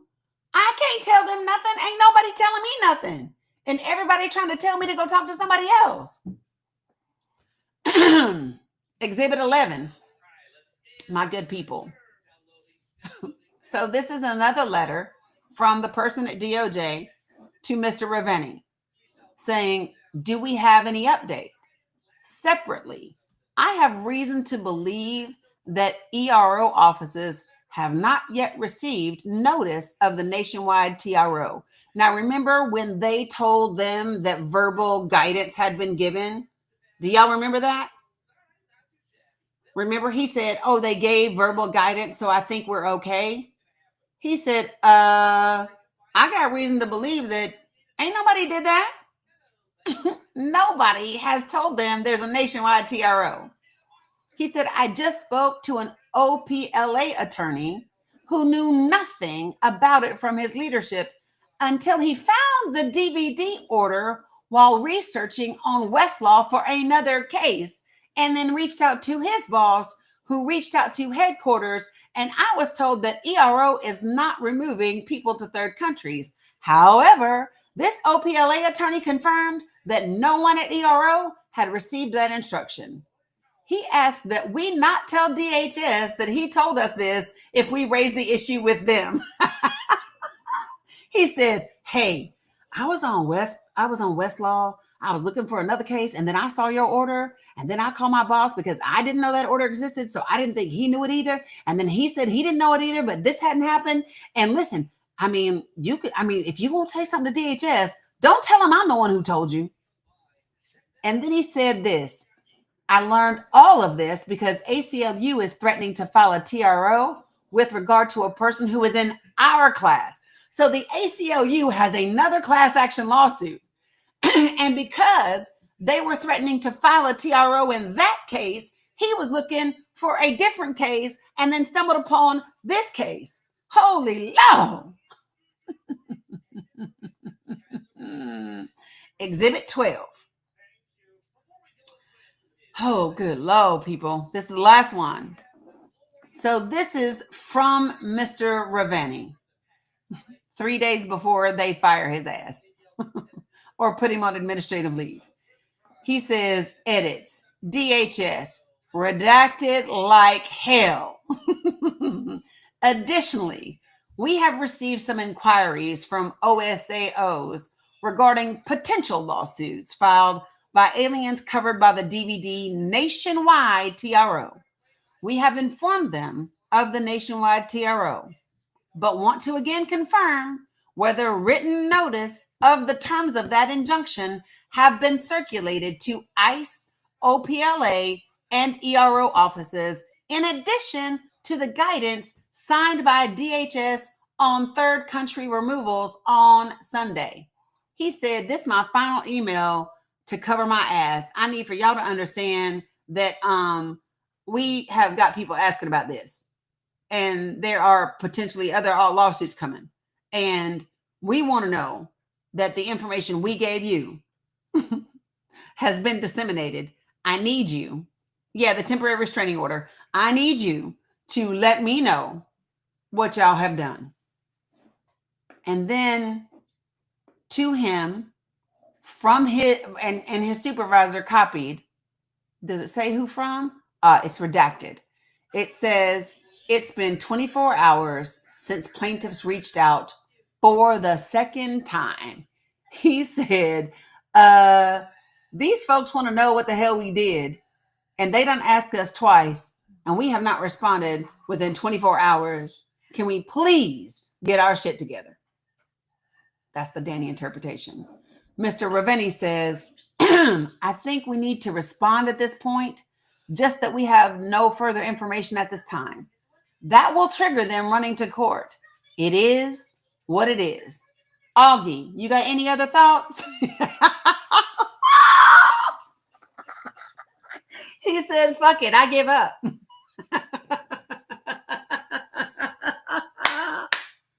Fuck it, I give up. He said, we just gotta tell them we don't have no other information.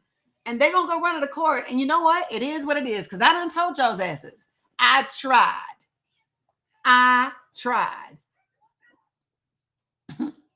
And his boss said, no great ideas.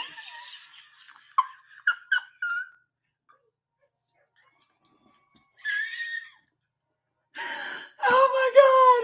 He said,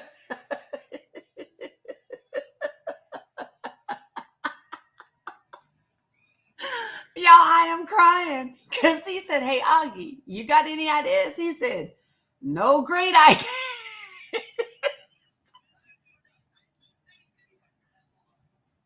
He said, we're not about to make America great with this one.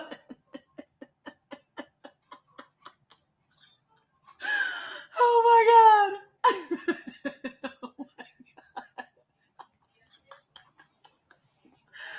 Oh, so the guy at DOJ says, well, I'd like to respond as Ares said below. Ares is Mr. Raveni. So I'll just do that. Augie Flente says, sounds good. Sorry, we've been having trouble getting information here. It will likely take a court order. And then whoever this person was said, we have all done our duty. The rest is on DHS. They are making this so much worse for themselves by the hour by refusing to participate. Y'all, that's everybody. That is all the documents. Well, that's all of the text messages and emails that were filed. Well, let me just say this. It's not all of them that were filed. These are the ones that were released for us to see. This is not all of them. Okay, Rose. This is not all of them. Yeah, Noam is the head of DHS. So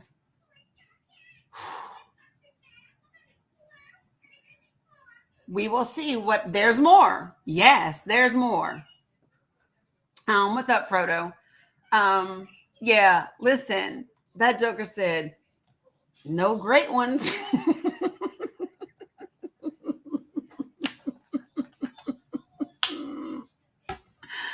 Oh, good God.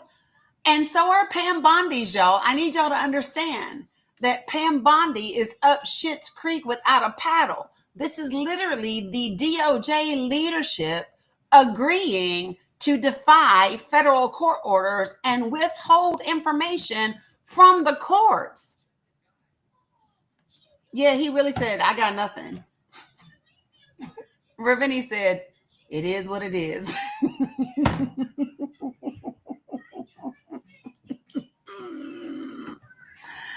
No, so listen, I can't say the women will be the fall guys because the women need to fall just like everybody else. But they're not going to be the only people. Do you want to know why? Because of all the people that were copied on these emails. Yeah. Mr.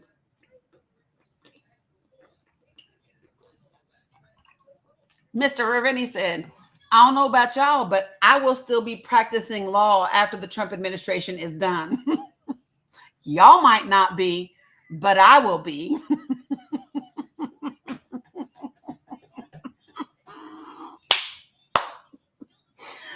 Oh, no. Appreciate you, Candy Kiss.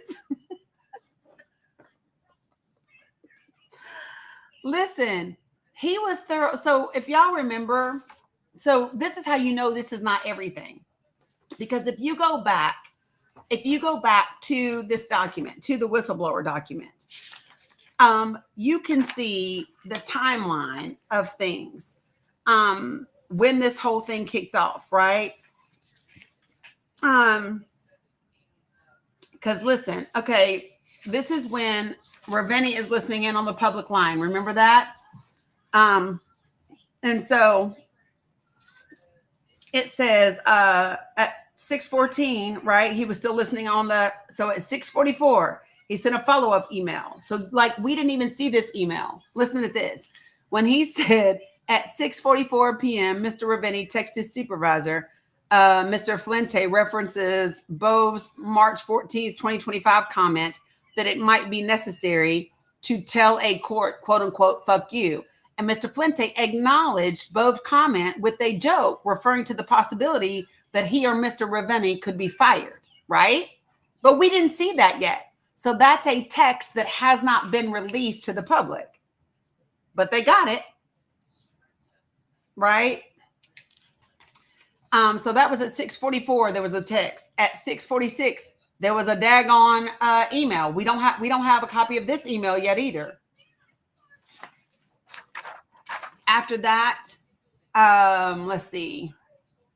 At 7:04, he emailed DHS and Department of State. We don't have any Department of State emails, right?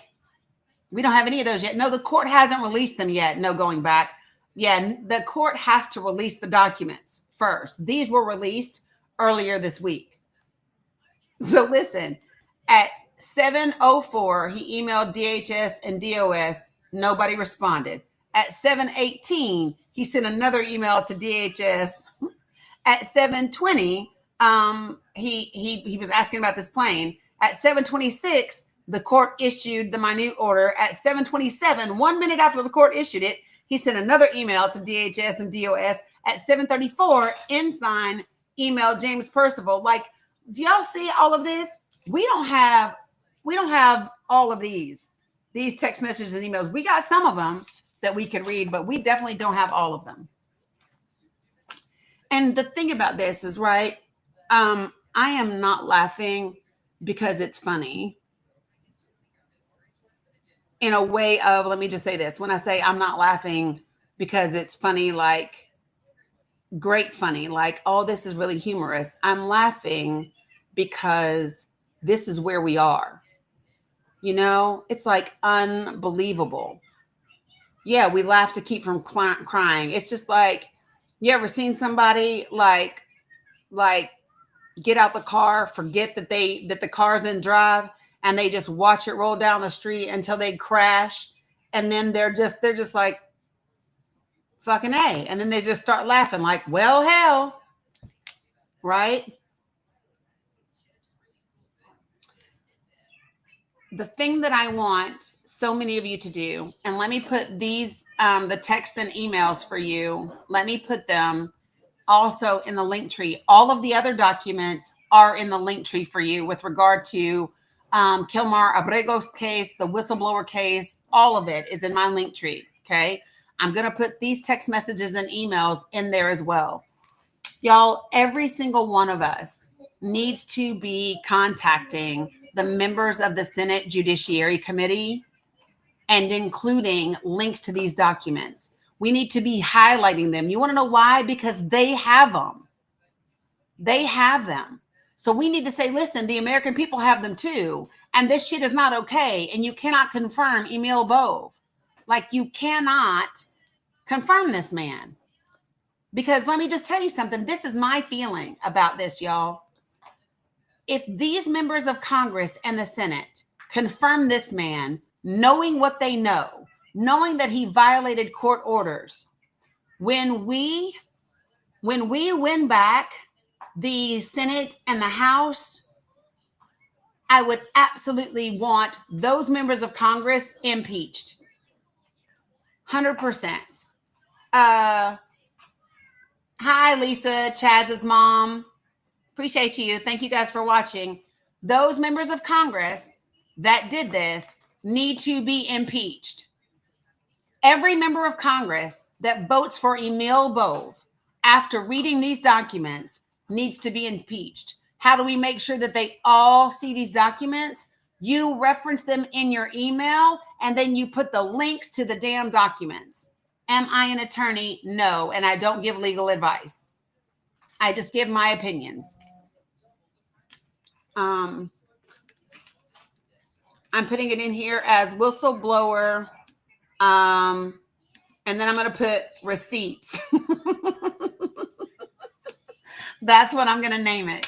Whistleblower receipts. So here's what I'm going to do, because I have been doing the little videos for TikTok all day today. I love that. Thank you. No going back. What I will also do is I will do a video specifically on the whistleblower docs and the text messages, and share them when I put that up, which will most likely be tomorrow. You all are more than welcome to share it and all the things that we need to do with it. Okay. Why are you doing that? Stop, Linktree. I'm trying to put it in the group where it belongs, and Linktree doesn't want me to move it. You're welcome, Rise. Appreciate it. So let me do this again. Would it be helpful? Oh, I didn't mean to move that one. Would it be helpful? You all know how I have written like draft emails for people with regard to Medicaid and other things. Would it be helpful if I did a draft email specifically around the whistleblower docs? Oh, that was your daughter that said hi, Lisa. That's so cute. I love that for y'all. Okay, so I will work on that tonight or in the morning.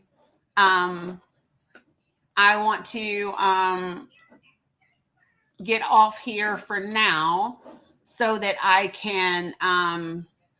Have I eaten today? I think I ate some Belvita crackers this morning. So I need to get off here, find something to eat, and do some shit with these kids. And then, thank you, Steve. I appreciate that. So things that you all can do 100%, right, is to go, even if you go back to, I know that's not a meal, Cindy, but it's what I ate. What is the title of the doc that I read yesterday? So when you go into my link tree, there is there's 3 links, and then there is a collection of links that says Abrego Garcia Venezuelan docs. And the Abrego Garcia July 2nd filing, I read that document yesterday, along with the DOJ attorney Rovini's whistleblower complaint. David is asking for my Cash App. Can one of my mods put it in the chat for me? It's in the link tree, but I think it's like way at the bottom of the link tree. And so those are all the documents that I read. Thanks, Kat. You're back now, Ethan. We're about to get ready to go. So Mary, it is crazy, right? It is very crazy. So I will do a template email for everybody regarding these docs. Will the statement from El Salvador to the UN have an effect on the Garcia case?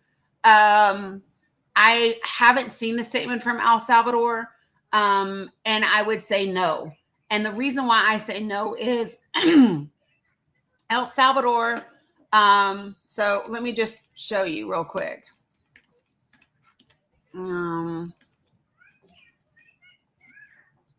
So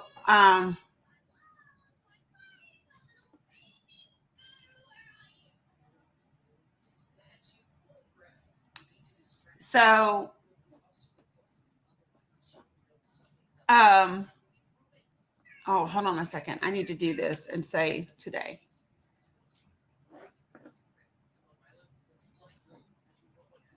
You know, these bitches not about nothing. Sorry. So let me tell you what, it is sad when you get to the place where you cannot trust our government, but that is definitely where we are. Okay. That is definitely where we are, because April 8th, I want you all to remember this. April 8th, which would be 3 days after they put Mr. Raveni on administrative leave, the Department of State changed the travel advisory to El Salvador to a level 1. Meanwhile, Canada's travel advice and advisories for El Salvador just 2 days ago is exercise a high degree of caution in El Salvador due to the risk of arbitrary enforcement of local laws and crime. And it lists the emergency measures and all of that. So let me just tell you all, this is why they are so full of shit at this point. Sorry, but now I'm pissed. So what does this tell you? Appreciate you, David. What does this tell you all? It tells you that our government truly does not care about its people. If you're going to put out a travel advisory saying that El Salvador is a level 1 and just use normal precautions, you're full of shit. Not when Canadian government right now says exercise a high degree of caution. And this was July 10th. No, DJ, it'll let you do it without the last four. It'll let you do it without the last four. But thank you. Yep, you can bypass it. And so this is horrible in my opinion. And it makes me angry, both as a citizen. It makes me angry as a veteran. It just flat out makes me angry because they're full of shit. I'm going to see if they've changed it.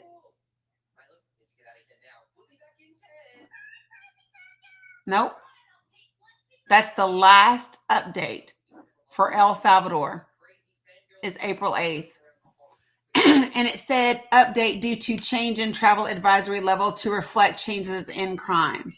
And it says exercise normal precautions in El Salvador.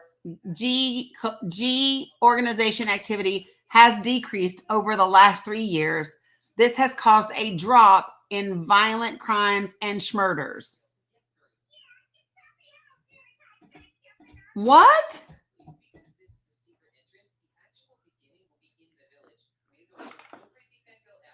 I can't stand these people. Notice though, this is the level of cover up that we are in now. I need you all to hear me. This is the level of fuckery that we are at now when there's a whistleblower case with all of the documentation to back it up. The man that submits the whistleblower case with all of those documents is placed on administrative leave on the 5th of April. 3 days later, they changed the travel advisory to make it look like El Salvador is safe, right? And then 3 days after that, they permanently fire him. This is where we are. And everyone should be angry about this. Everyone. Like, everyone should be mad. But here's my thing. I wonder if everyone knows. You know what I mean? Every single one of these guys in office needs to go, and we need to be the people that make it happen. When I say every single one of them, I mean every single one of them. Every email, every text message, everything. I'm telling you all. And as far as I'm concerned, if there's anybody that should win the Nobel Peace Prize, it ain't Donald Trump. It's fucking Mr. Raveni, because that joker is doing the work to save this country. And here's the difference. Let me tell you all the difference between the people that are considered to be the heroes of the first administration, the Cassidy Hutchinsons, who played along with it until the very damn end, right? The Bill Barrs that went along with it until the very end, right? The Mike Pences that went along with it all until the very end. The difference between Mr. Raveni and those people is he had integrity from the start. And he said, absolutely not. Absolutely not. And he was willing to risk it all to do the right thing from the beginning. And this is where Mitch McConnell could take a lesson. This is where Tom Tillis could take a lesson. This is where Mark Green could take a lesson. This is where all of these raggedy ass members of Congress could take a lesson.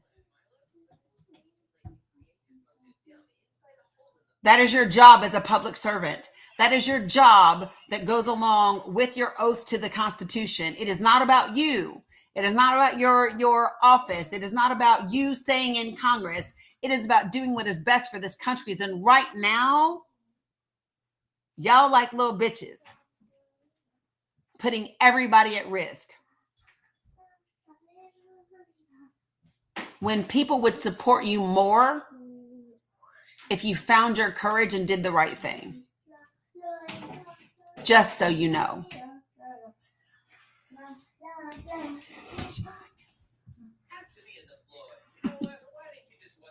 Okay. That is all that I have for today. I will not be back this evening. I want to yeah, fuck Tom Tillis all day long. Sorry, I meant that with 10 toes down, but no, because what I actually want to do with the kiddos is I have been telling Dominic that I want to get the Nintendo Sports on the Switch. And so my hope, I think he said it's 30 or 40 bucks. So I'm going to get the Switch. I'm going to get the kids together. I'm going to clean up everything in the living room so that we can have some fun and some time and kick their butts in some games and have fun. Oh, wait, somebody asked me about what I'm cooking for dinner. I'm going to share that with you. If you don't want to hear it, you can leave. But let me tell you this. So I said, don't judge me because you have games, top card. Girl, don't make me lie. I don't know what all that boy got. I just know we have some of the things that we need to play it. But check this out. Yeah, we have a GameStop here. Yeah, we have a GameStop. So listen, let me tell y'all this. So when somebody asked me, what am I cooking for dinner? So I said, no, not yet, Renee. And I said, well, yeah, I do know that. We are a member of GameStop. I appreciate you, Tara Love. So check this out. So when somebody asked me what I was cooking for dinner, I said, don't judge me because of what we call it. But it's what my mom has always called it. And so we call it goo, but it's really a chicken and rice dinner that is done she's with her Mama Dukes. And but it's made in one pot, with rice and different soups like cream of chicken and cream of celery and all that kind of stuff. And, whatever. So like, that's what I'm going to make. It's quick, it's easy, and it's good. And the kids always ask for seconds. So I love that. So that's what I'm going to do. Yeah, we love that, but we just call it goo. So, all right. Love you, mean it. I know Sandy is trying really hard to get to 500K. You're still like 11K away. Yeah. Yeah, I can put the recipe in Discord. It's literally not hard at all. So when my mom makes it, she uses the cream of chicken, cream of celery, and cream of mushroom. The kiddos don't like the cream of mushroom, and I don't. It's funny. I like the flavor of mushrooms, but I don't like the texture of them. So I leave it out. But and it just depends on how much you want to make, right? So typically I do 2 cans of cream of chicken soup, 1 can of cream of celery soup, and then like 3 cans of water, right? And stir it all up, do some salt and pepper. And then I do the canned chunk of chicken breast. And then just crumble it all up, put it in there as well. And then when you want to do it really, really quick, you just do minute rice in that joker and let it come to a boil. After it comes to a boil, just let it, set for 5 minutes. If you're like me, you don't actually do that. You just leave it on low. and then you put the lid on it and you're done. I always do salt and pepper on my own individually after that. And because I like mine a little more peppery than what the kids will like. So it's really simple. It's really easy and it's really good. Hey, Scott, good to see you. So I appreciate you guys for hitting 500K on the likes. That was amazing. You guys are amazing. I appreciate all the people that showed me support in whatever way you were able. So those of you all who were able to support financially, great. Those of you guys who were able to support with gifts, great. Those of y'all who are able to show by just being here and participating in the conversation, fantastic. Those of you guys who are able to like and share, appreciate it, right? Because it takes all of us doing what we're able to do. I will work on a letter template for you. Don't forget that there are graphics that are in the documents. So if you haven't made it to my link tree, do so. You can go to my profile on any of my pages. Love and appreciate you back. And in that profile is a link to my link tree. Okay. The very first link says resources, political materials. If you click that, it goes to a Google Drive that I have made for you all that has resources that you can use. So graphics and things like that, template letters, those types of things. You guys are very welcome. I'll be making some more of those over the weekend as well. And please don't forget. Thank you, Jeffrey. I did sound the alarm about ballot health. I did. I still, and I'm very concerned about ballot now. Jeffrey, I'm very concerned about ballot now with the Medicaid cuts. You know, when Alan says they're going to lose $200 million in operating costs, it makes me think, I think that they will finally pull the plug on Hawkins County. I think they will not rebuild Unicoi anyway, right? And I think we're going to lose at least one from Southwest Virginia. That's horrible. Make sure that Nini, I'm not sure. Oh, thanks, Shirley Smith. You're welcome. Yeah, there's a lot. So, what is my opinion on the blackout September 17th? My opinion is very simple. So for those of you all who aren't aware, there are people saying on September 17th to do a blackout, for people to not purchase anything, for people to stay home if possible, spend time with their friends and their families, their loved ones, not to go anywhere, not to do anything, not to work if possible, all of that, like a total blackout. Here's my thought about that. If you are not financially able to black out, take your ass to work. You hear me? If you are not financially able to participate in this blackout without hurting yourself, take your ass to work. You can black out and support it still by not purchasing anything, still by posting on social media, right? I am never going to tell you to not bring in income to your families, especially with the way that things are. I'm never going to be the one to do that, or will I be the one to shame you? I won't. Okay. I think that if you can participate, great. And I think all of us should participate if we can in whatever way that we can. You got it? So participate in the blackout in whatever way you can. For me, it's an ironic date that they chose because that is also my dad's birthday. And many of you all know that my dad passed after he had 2 tours of NAM and came home. And then he had lung cancer at the age of 32 from the Agent Orange. I was 6 months old when he passed. So September 17th is always a special day for me. September 17th, Cam. I saw it the other day. Okay, folks, I think that is it. We have done all the things. I love you, mean it. I will see you tomorrow. Check out the link tree. Make sure that you support the podcast. That's my one big ask right now, is to get people to go to the podcast, which is the Dani Cook Show, and download episodes, listen to episodes, go back and listen to old episodes, new episodes, all of those things, because they do help me.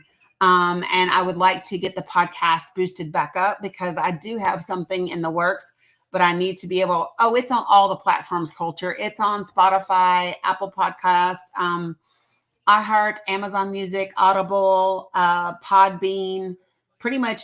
There's another one that I keep forgetting, Pandora. There's a bunch of them. Yeah. What you want to say, Scott?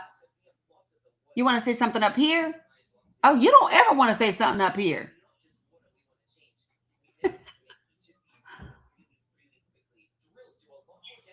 What's up, Scott? Hey, thank you very much, Miss Dani. I want to tell everybody, number one, I'm very emotional about you because you are such a good person. Oh, thank you. You have such a heart. Thank you. You have such a spirit in you. People, please support this young lady. Please support her. And I just want to say that because I do. And I love what she says is backed up by facts. So please support the one voice, one of the only voices I know out there that are supporting facts. So please support Dani, please. This woman is blessed, very blessed, to have what she has and to actually use it. So please, people, support Dani. That's what I want to say. I appreciate you. Thank you very much. You didn't have to do that. I'm high yellow. My cheeks will turn red, but thank you very much. I appreciate it. So yes. So folks, if you go to my link tree, at the very top of the link tree, there are all these icons. And one of the icons is it has for the podcast, and it has links to the different the platforms up there as well. So I appreciate you all greatly. Yeah, I'm ignoring all the other things. So love you, mean it. If you're in the Discord, then I might post some fun videos of the kids playing games. Sometimes I do that.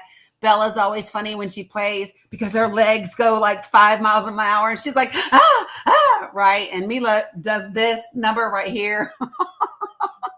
It's always fun. So yeah, so I appreciate you all much. I will see you tomorrow. Love you, mean it. Have a great weekend. Deep breaths, stay grounded, stay centered. We're going to win. All right. See you later. Bye, guys.